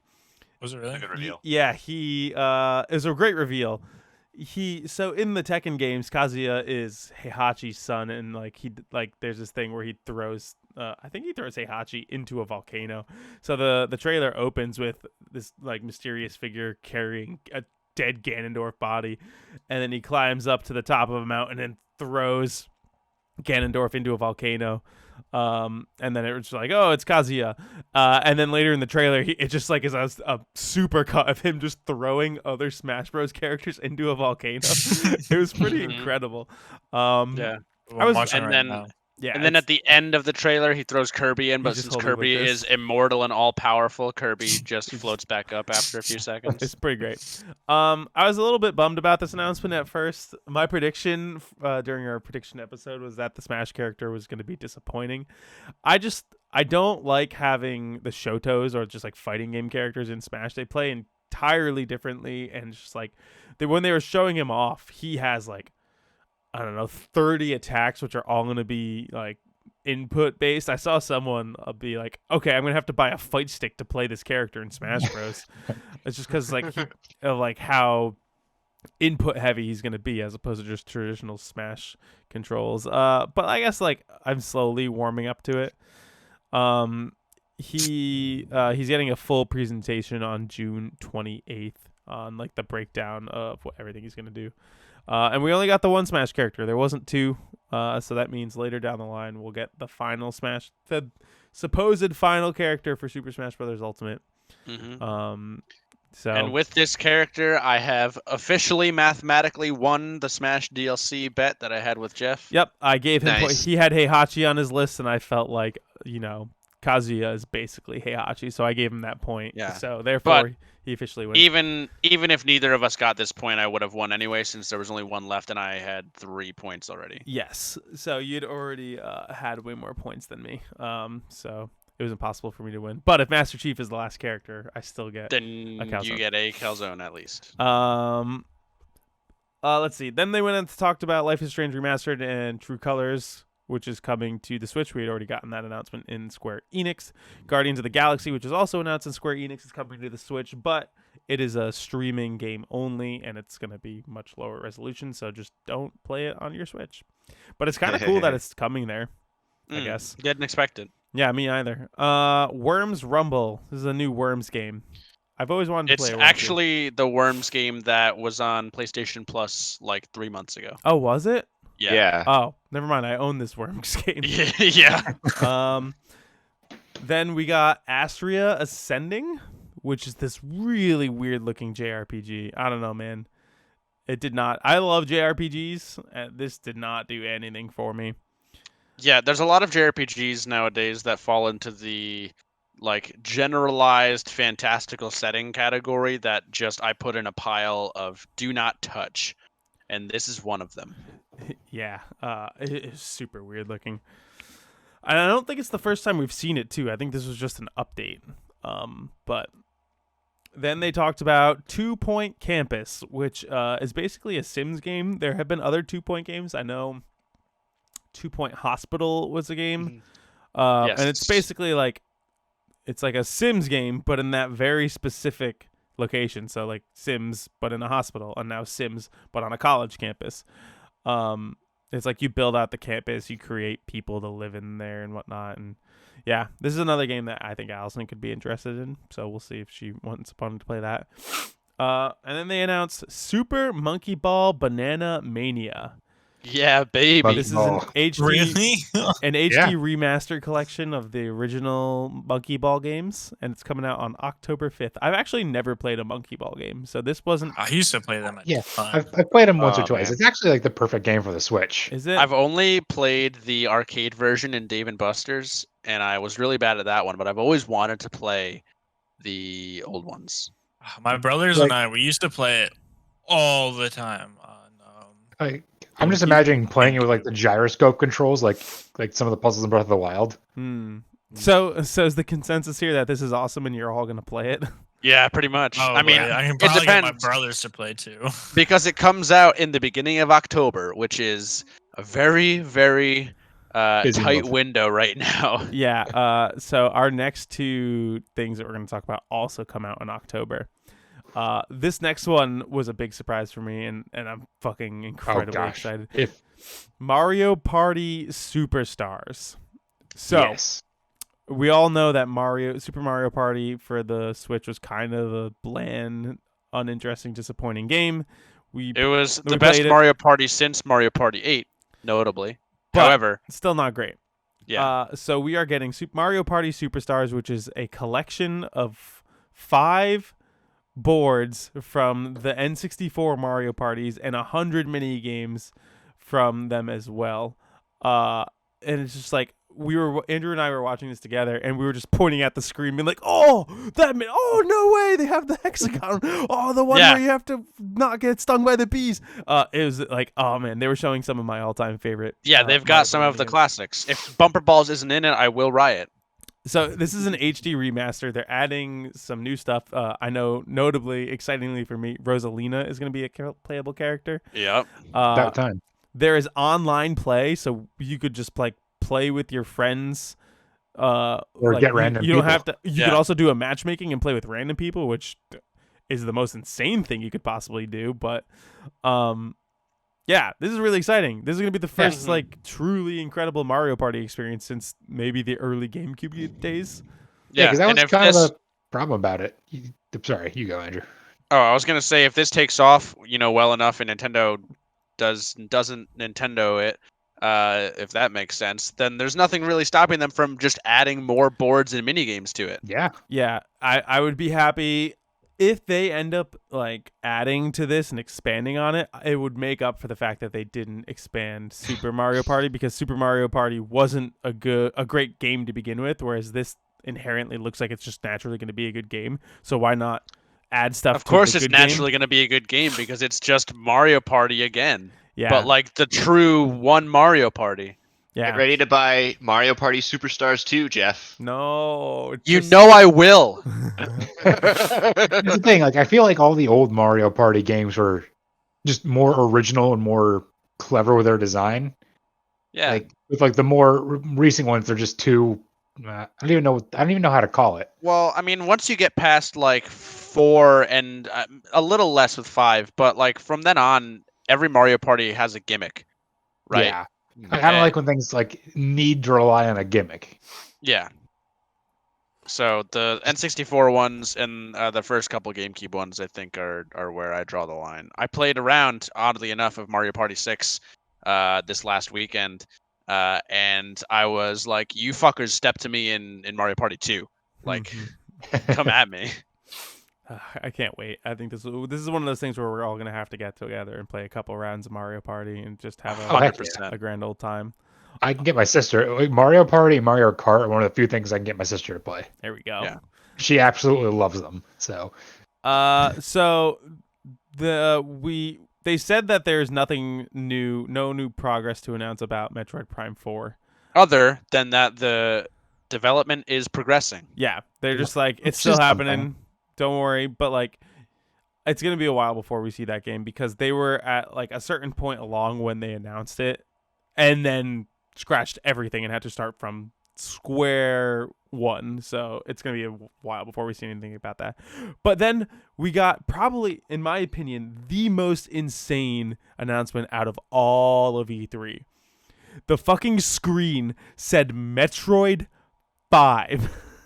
yeah, This is a direct sequel to Metroid Fusion, which came out in 2001, I think. Mm-hmm. so 20 years later. It's called Metroid Dread, which apparently has been like, the name has been popping around since like 2006, which I did Yep. not know that. But Yeah, it they is said they've been developing it on and off for 15 years, this is trying to get it right. This is a new 2D Metroid game. It is Metroid 5. It is a direct sequel to Metroid Fusion, and it is the end to the original Samus Aran arc of End? Yeah, that's what they said. Like this like ends the story that started in Metroid and then proceeded Wow. through. Yeah. Dang. And then they did a clarification later on saying like, don't worry, we will make more Metroid games in the future with Samus, but like this is the end to this initial story with like the whole thing with like the baby Metroid and whatnot. Uh-huh. This is the end of that. I'm incredibly excited. It looks super cool. Her new suit It looks looks really, really cool. Awesome. Oh, yeah. It has so it's called Dread because it seems like There's A this main- robot. a main mechanic of it is you're being followed by this robot, and think like Mr. X style, where it's following you around and you have to sneakily evade and avoid it, and if it But it's catches like- you, it's an It's like this instant kill. quadrupedal. It's this quadruped robot that like the body is on a different gyroscope than its legs, so it does the thing where it's like walking at you in one direction and then it needs to turn It's just around. like, So instead of like turning around, it just flips its body over and starts walking the other direction. and like Or walks like on the it does ceiling this, and it does shit. the same thing to like walk up walls that are perpendicular to it. It's like it has some scary elements to it. Yeah, I don't know, like I feel like I'm going insane that people like it's like, am I overblowing how insane this is? No, I'm absolutely super not. excited. No, it looks awesome. I This is haven't nuts. really played any of the Metroid games, so I'm pretty excited. Like for this. nowhere in my mind did I think we were gonna get a new 2D Metroid here, and they just stuck it in the middle of their direct. It comes Yeah. out October 8th this year. So like something we That's- didn't even know existed, and it's coming in 4 months. Actually, Jeff, you technically predicted this. I did in our bingo card. I had Yeah, a new, new 2D Metroid developed by a third party. which that's what this Mm. is. So Yeah, because this is the same team as Samus Returns. Yes. yes, which people seem to really like. So it makes it seem like they did a good job with that. So they should do a good job with this. I don't know. I'm incredibly excited. I am picking that up the first It day looks it comes out. awesome. I think I want to buy and play Metroid Fusion because I've played like only a little bit of Metroid Fusion, and considering it's a direct sequel, and we've recently played Super Metroid. I can let you borrow my Wii U. I have it. Oh, it's probably like $7 on the Wii U. I'll just buy it on my own. Actually, I was thinking about Alright. buying a Game Boy Advance cartridge of it just to have, and then I could play it on so cool. my SP. So I'm thinking about it. I have a couple months to decide if I want to commit to that or not. But yeah, I'm so excited for Metroid Dread. This is like the announcement that I wasn't expecting. This is like the Sephiroth and Smash announcement of E3 Yeah. for me. I wish I could have seen your reaction to it. I was losing my Oh mind. yeah, there was our coworkers, because Jeff and I watched it together at work as we do, and our coworkers like poked their heads around the corner. And were They're like, like, "Are "What you the guys, fuck are you is guys happening?" okay?" They're like, Um, "Are you guys grown men right now or children?" And we were like, Yeah. a little of both. All right. Oh, we should move on. I could talk about Metroid Dread for hours. Guess what? Just Dance 2022, just like like they announced in Ubisoft. Cruisin' Blast. Something about penguins. Penguins. Yeah. Cruising Oh, sorry. blast. Sorry, it's a racing game with a Pegasus or something. Andrew said. That is a very different animal. Yeah, you know, dyslexia. Penguin would be more fun. We're getting Dragon Ball Z Kakarot plus a new Power Awakens. It's coming to Switch, which it's cool. I've heard Kakarot's pretty fun. And if it comes with all the DLC built in, maybe I'll get that. We got some new information about Mario Golf that comes out in 2 weeks. Yeah, that sounds right. That's gonna be super fun. We're gonna play that a bunch. I can't wait for that. I love Mario Golf. We got some more Monster Hunter Stories 2 stuff, which we also got at the Capcom show. And then another fucking banger out of nowhere. We're getting a new WarioWare game. Yeah, they finally listened to me. It's called WarioWare Get It Together, and like it's like they're celebrating, okay, the pandemic's starting to wrap up. It's this fucking Mario Party and WarioWare. Go play games with your friends. And like visually it is the WarioWare style, but like with a certain HD refinedness to it that like really pops. There are co-op micro games, which I never thought would happen, but it's really cool, and I can't wait to see how chaotic it's going to be when you're trying to do a task in 5 seconds with another person. Yeah, You know? man. This is gonna be incredibly fun. I can't wait. This is like Yeah. Did this have a release date for it? Yeah, September 10th. September 10th. So the day Not that bad. Mario Party comes out, we're gonna have to all get together. We're gonna play some WarioWare, and we're gonna play some Mario Party. And it's gonna be a hell of a time. Hell, maybe we can go to Absolutely. Boneheads to celebrate too. Yeah. Oh yeah. We can play WarioWare in Boneheads. We could, technically. Just get wing sauce and everything. So yeah, this is gonna be super duper fun. Shin Megami Tensei 5. Andrew has a note here. It's Persona, but not. It looks really cool. Yeah. I don't know if I'm gonna play it. Do you have any interest in playing this as a Persona 5, Andrew? No, not really. It's like, I think more like hardcore than Persona is. You know, like it's much more. It's dark. It's edgy. It's the same like style of Persona, or it's the same concept, but like a little more like hardcore JRPG. It's got all the same monsters and whatnot too. Yeah, the reason I like Persona is because it blends that idea with the Persona style that we know and love about it, and the soundtrack. You know, Persona isn't afraid to have this flair and this attitude with how it presents itself, whereas Shin Megami Tensei just seems like another game taking itself too seriously. So I've never gotten into SMT. I've heard that they're very good, but also similar to Persona, very long. So if I'm gonna put a lot of time into something, it's gonna be a Persona game and not an SMT game. Yeah, I also probably will not end up touching it. Danganronpa Decadence. Andrew wrote anime as fuck. I know there Yeah. are people out there that are just obsessed with Danganronpa. I've never understood.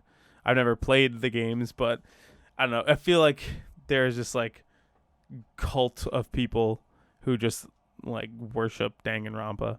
You see Mhm. that like half black, half white teddy bear hanging up in people's rearview mirrors just every once in a while. Yeah, I never knew what that was from for the longest time, but now I know definitively. Fatal Frame, Maiden of the Black Water. Is this the Wii U one or is this a new one? I don't know. It's I the don't Wii U remember. one. It is I the Wii U saw. one coming? Okay. So Yeah. that's coming to Switch. It's in port. We're getting ever so close to having every single Wii U game just be on the Switch. Doom Eternal, The Ancient Gods DLC is coming to Switch, and we're also getting Tony Hawk's Pro Skater 1 and 2, which I had said when that game first came out. Man, I wish this was on the Switch because it's a perfect game to pick up, play a couple rounds, and put down, and I don't want to boot up my computer every time I want to do that. But I feel like I'm so far removed from that game that I probably won't end up buying it on my Switch. Oh well. But it is really cool to the people who enjoy the Tony Hawk games. Next up is a game called Strange Brigade. What's going on with the Strange Brigade, Andrew? I don't know. You tell me. They just announced that it was coming to Switch. Yeah, this is like it's a collection was of just like random 3D Yeah. shooter that takes place in like an African like a- forest with like ruins. I have no idea. Like maybe it's a co-op game. Yeah, I don't know, dude. It's That's the one It's with like like- it had mummies and something. yeah, it's a weird one. It's strange. This is a game that came out 2 years ago. Oh, But it's okay. just coming to the Switch now? It's coming to Switch now. Gotcha. All right. We got more info on Mario Rabbids. That's exciting. I'm super, I don't think we got more info. I think they showed a little they bit just more. showed that it was in that it was Yeah. coming to Switch in the Nintendo Direct. Advance Wars 1 and 2 Reboot Camp coming December 3rd. Yo, get hype. Happy birthday, Adam. Everyone Oh, yeah. everyone thought that Advance Wars was dead and we were never going to see it Yep. again. This I feel like gives hope that maybe in the future we'll get an Advance Wars 3 or something. Derek, I know Hopefully. you like Yeah. the Advance War games. I've never actually played them, but people speak so highly of them. I'm absolutely going to pick this up and play it just because like I don't know. I love tactics games and everyone says this is one of the best tactics games ever made. So I'm super excited. Also, the name Reboot Camp is really cool. I think that's Yeah. very well thought out. Good stuff. Yeah, I hope this also opens the doors to potentially other dead franchises making a comeback. Golden Like- Sun. Golden Sun or F-Zero or Mother 3, which is a kind of a separate case, but maybe, I don't know. Yeah. And then Nintendo wrapped up the show by saying we have a bunch of Zelda stuff that we want to talk about. Hyrule Warriors is getting 2 DLC packs. The Which first one we already knew. coming out tomorrow, and then the next one coming out in the fall. I will not be picking this up. I don't ever need to play Hyrule Warriors again. That game was pretty okay. Skyward Sword HD, it's still happening. Yep. Then they announced. So you remember that Mario Game & Watch that was announced a while back, and it just had like Super Mario Bros. On it, and was also a clock. They're doing that for Zelda, but it comes with Zelda 1, Zelda 2, and Link's Awakening, the Game Boy version. That's kind of cool. It's Yeah, coming, pretty neat. coming November 12th. I'm not gonna get it. Are any of you gonna get it? Probably not. Absolutely not. Yeah, no. It's a cool little novelty thing for those people who want it. And then the big news. The kicker. The stuff we've been waiting for this whole time.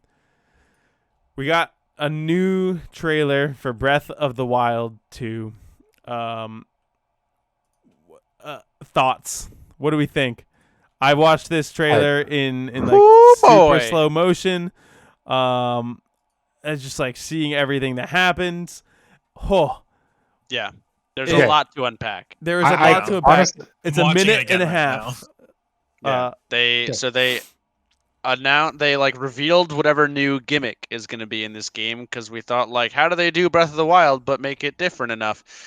and it's, you know, they brought like there's a lot of symmetry between this and Skyward Sword, and Link has this like weird robot arm thing that like Yeah. has new Sheikah Slate powers. So yeah, maybe it's that like like his is Sheikah the Slate Sheikah is Slate. his arm. So here's But my also, theory like on at the that. beginning, he gets like corrupted by the malice or whatever. Yeah. Go for it, Adam. So my theory is something that malice screws up his arm, and then that original blue glowing arm we see in the first trailer that merges with his Sheikah Slate, and that's how he gets the crazy arm. It's very possible. Okay. So that's what I'm thinking. Like, it's a combination of whatever that glowing blue arm is and the Sheikah Slate. That's why it's using the runes.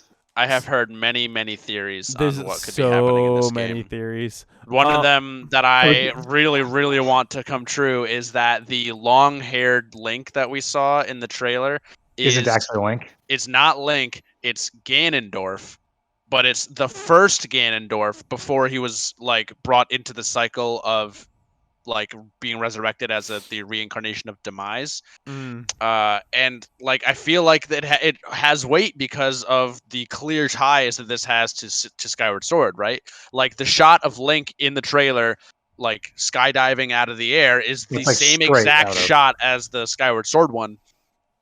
yeah. Also notably in this trailer, there are two distinct like character models for Link. One being Yeah. the one with the long hair, and the other one being the one we know with the ponytail and the blue tunic. I was So gonna I bring that think up. that It's super weird. there's either going to be a time skip of some kind or like an inciting event where like time passes. You know, maybe it has to do with like the castle floating up into the sky and Link getting corrupted by the malice or whatever. We saw Zelda fall into like a pit or something, or maybe they're two entirely different characters completely. They could be So- two different characters. It could be like a light world, dark world scenario, and that's just what he looks like when he's in like a whatever the opposite realm is. Yeah, 'Cause, or like in a both past models, future. he does have. He- in both he- models, he has the arm At one point, he's just like floating into the sky and then like fuses through this through. the That was floor of cool. something. Yeah. It Okay, seems but- to have some sort of time reversal powers. Yeah. However, also the other thing I noticed about the two different character models is that the blue tunicked, standard Link only appears in locations that we are familiar with from the original Breath of the Wild, whereas all of the Sky Island locations features the new long-haired Link. Yes. Something else that was pointed out to me online. Never, aside from that brief moment where we see like the malice coming up to Link, do we see his face again? Exactly.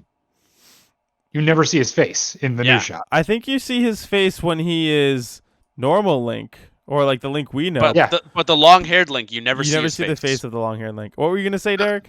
I was gonna say the same thing happened in one of the Breath of the Wild original Breath of the Wild trailers. For a while, they never showed Link's face; they just showed the character model, and everyone was convinced it was Zelda. Yeah. Because he had long hair and like ponytails or whatever going on, and like everyone was convinced it's Zelda. It's Zelda. We're playing as Zelda, and then it was like, no, it's just It's just like Link. a So, like, different we could be- character model of Link. Yeah, we could be blowing this out of proportion. I don't know what the significance is for the new outfit versus the original tunic. Yeah, Yeah. Like, it, like could, I it said, could just be it more could- character it customization. could very well just be a time skip.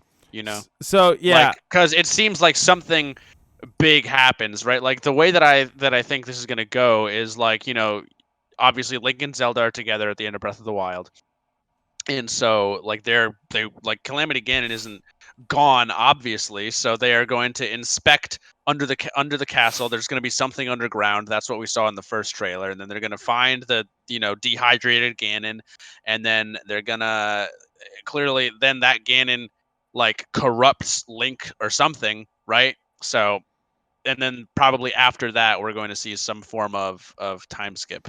my Link my is- guess is that the Link with the long hair is like that is like a previous Link or like previous in time, and you're gonna be jumping back and forth, and like stuff that you do as that like early time Link will affect stuff when like you are Breath of the Well, one- Wild Link. That's my Yeah. prediction, at least. One theory I saw online was the Sky Link, as I'm going to refer to him now.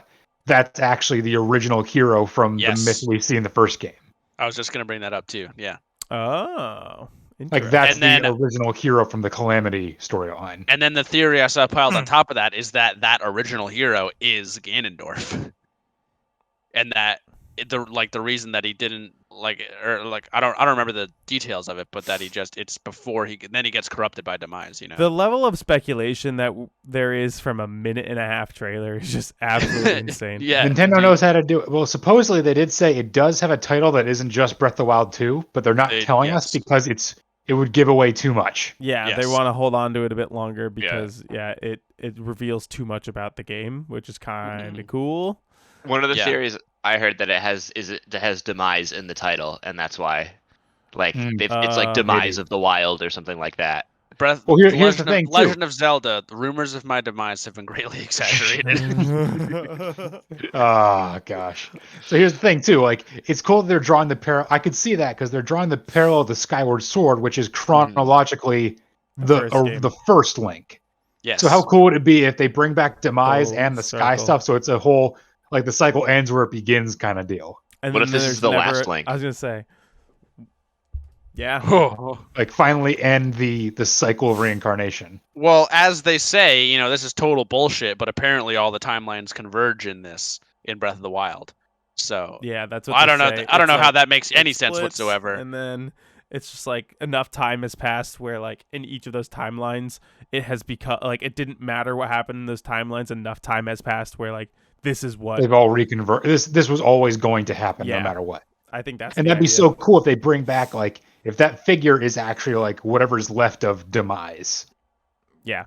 And then we're going back to the like Skyloft. It's still up there. Maybe that's what's going on here. Like the islands have reemerged, and I think it'd just be a really cool way to bring the entire chronology of the series full circle. so Yeah. Well, the reason I feel like it might not be that is because we see the castle getting raised into the sky in the first place. So I think that because of that, like the land around it might also get raised up as a result. So the sky Sure that- parts might be even after the start of the game and not a past event. in Which Skyward Sword, what is this? What is the story and the reasoning why everyone's living in the sky? Because originally, yeah, you can take it away, Adam.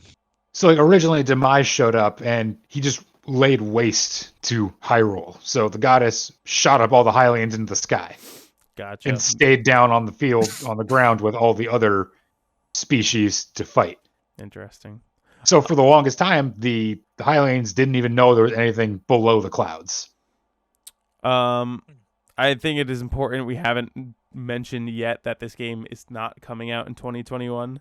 Unfortunately, They are aiming for 2022, which means that is not definitive whatsoever. Mm-hmm.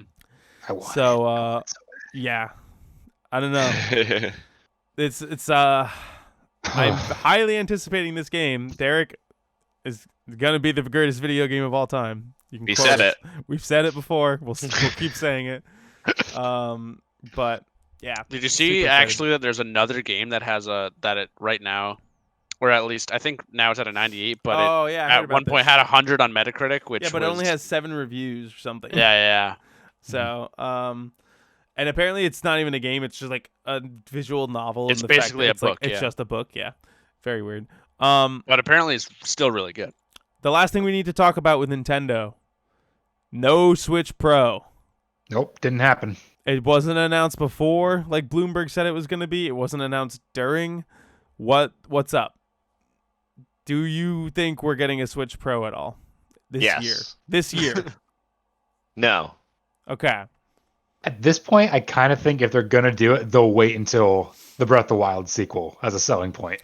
But we are in the 5th year of the Switch.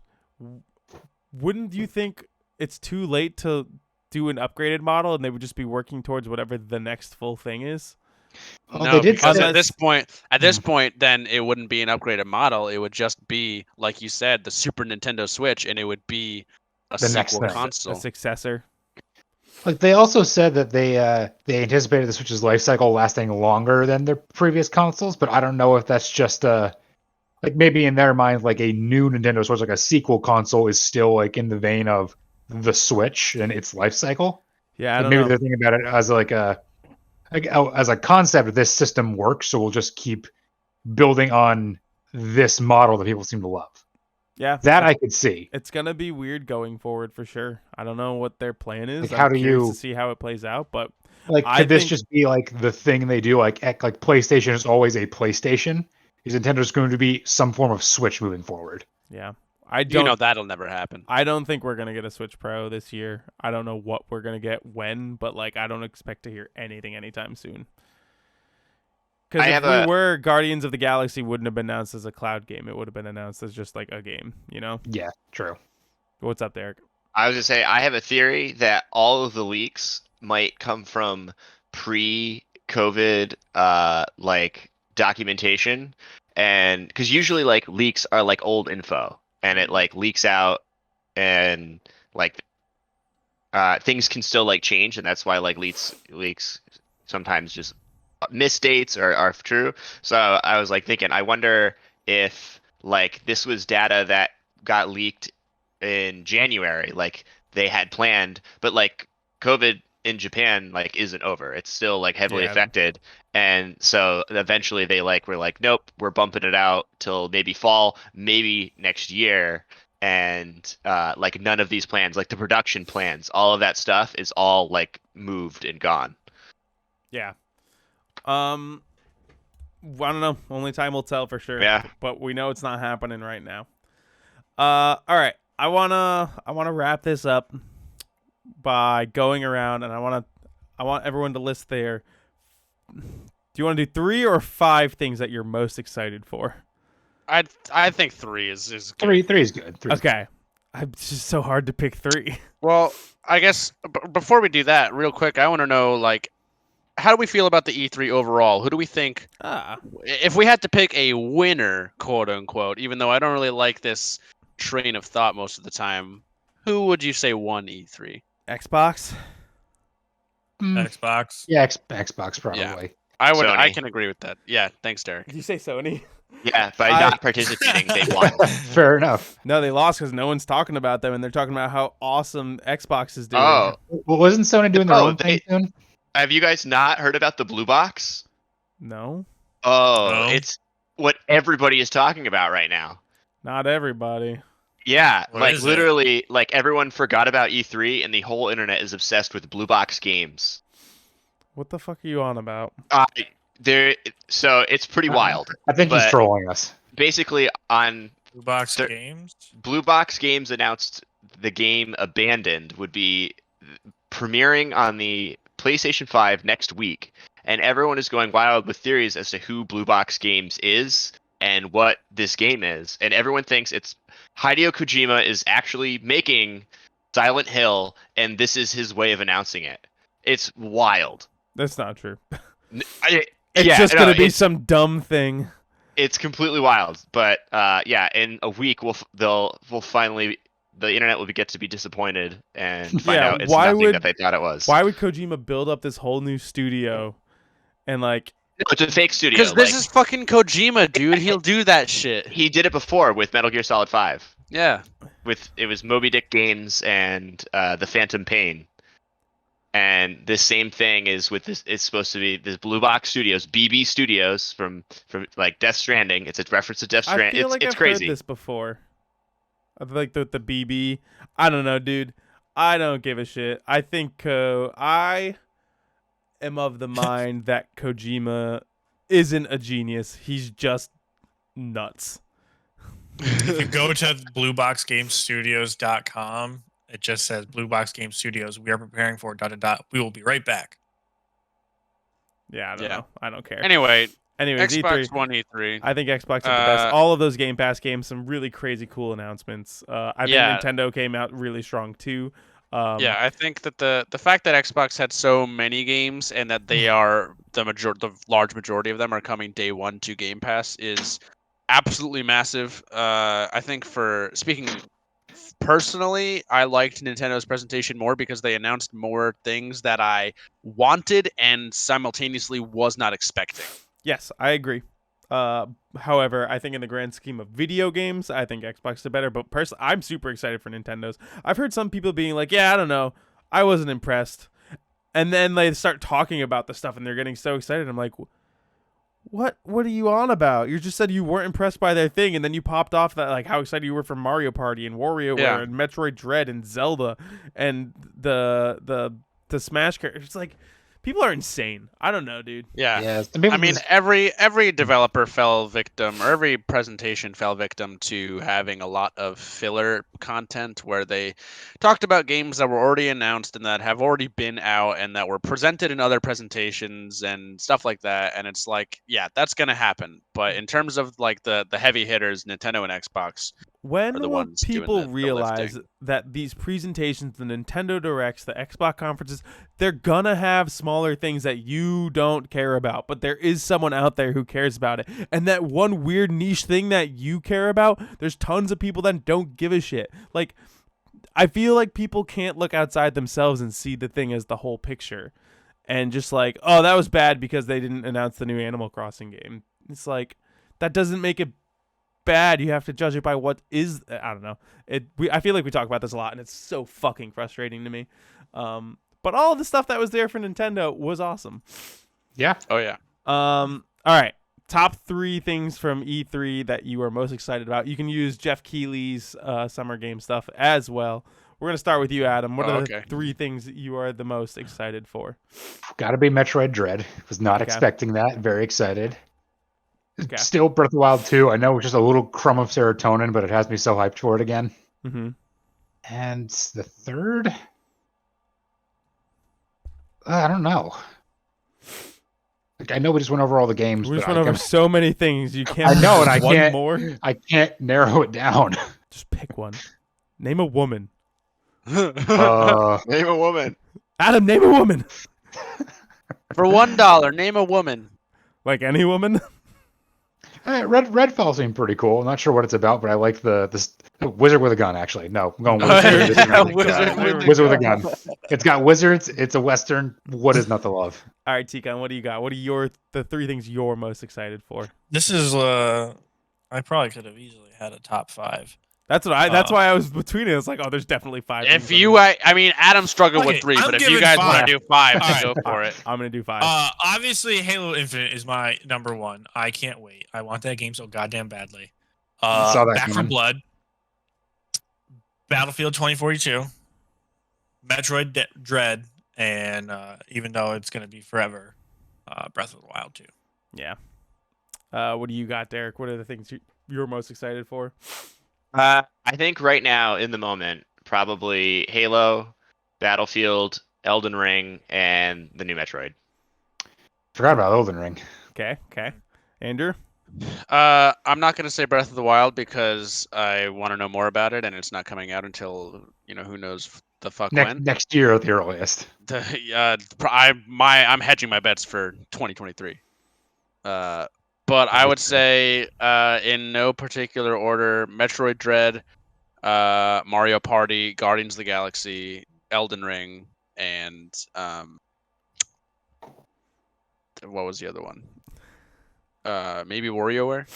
Okay. Like you, I think I don't want to say Breath of the Wild. It's like I am incredibly excited for that, but not in the immediate future. Because, like you said, who knows when the fuck we're getting that. I'm going to start number 5 for me.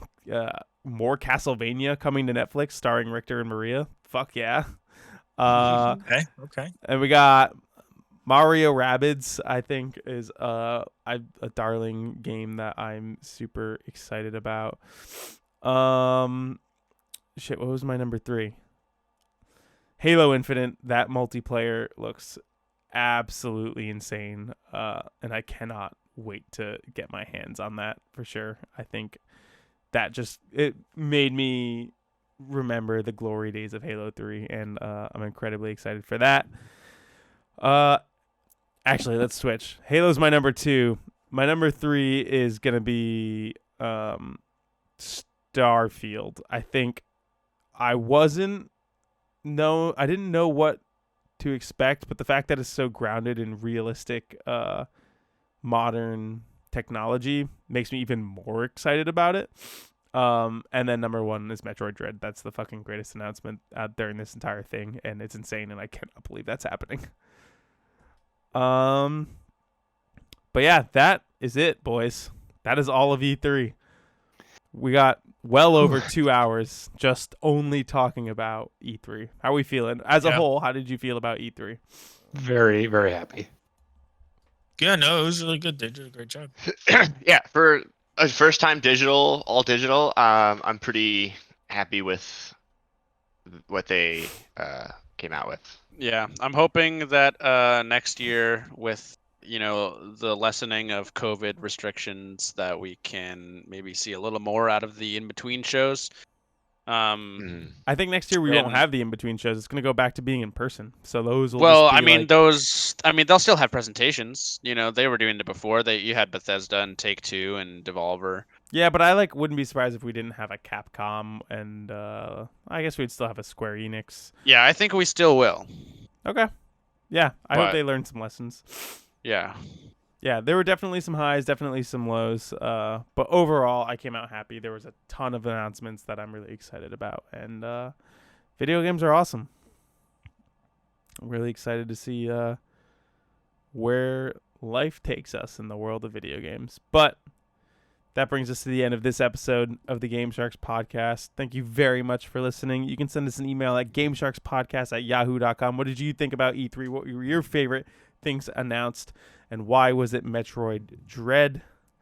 You can check us out on Instagram at Game Sharks Podcast. And yeah, you can check us out on YouTube and any podcast streaming service. We stream live on Twitch Thursday nights, 7 p.m. Eastern time, if Derek decides to show up on time. And I guess I do believe with that, we are Finn.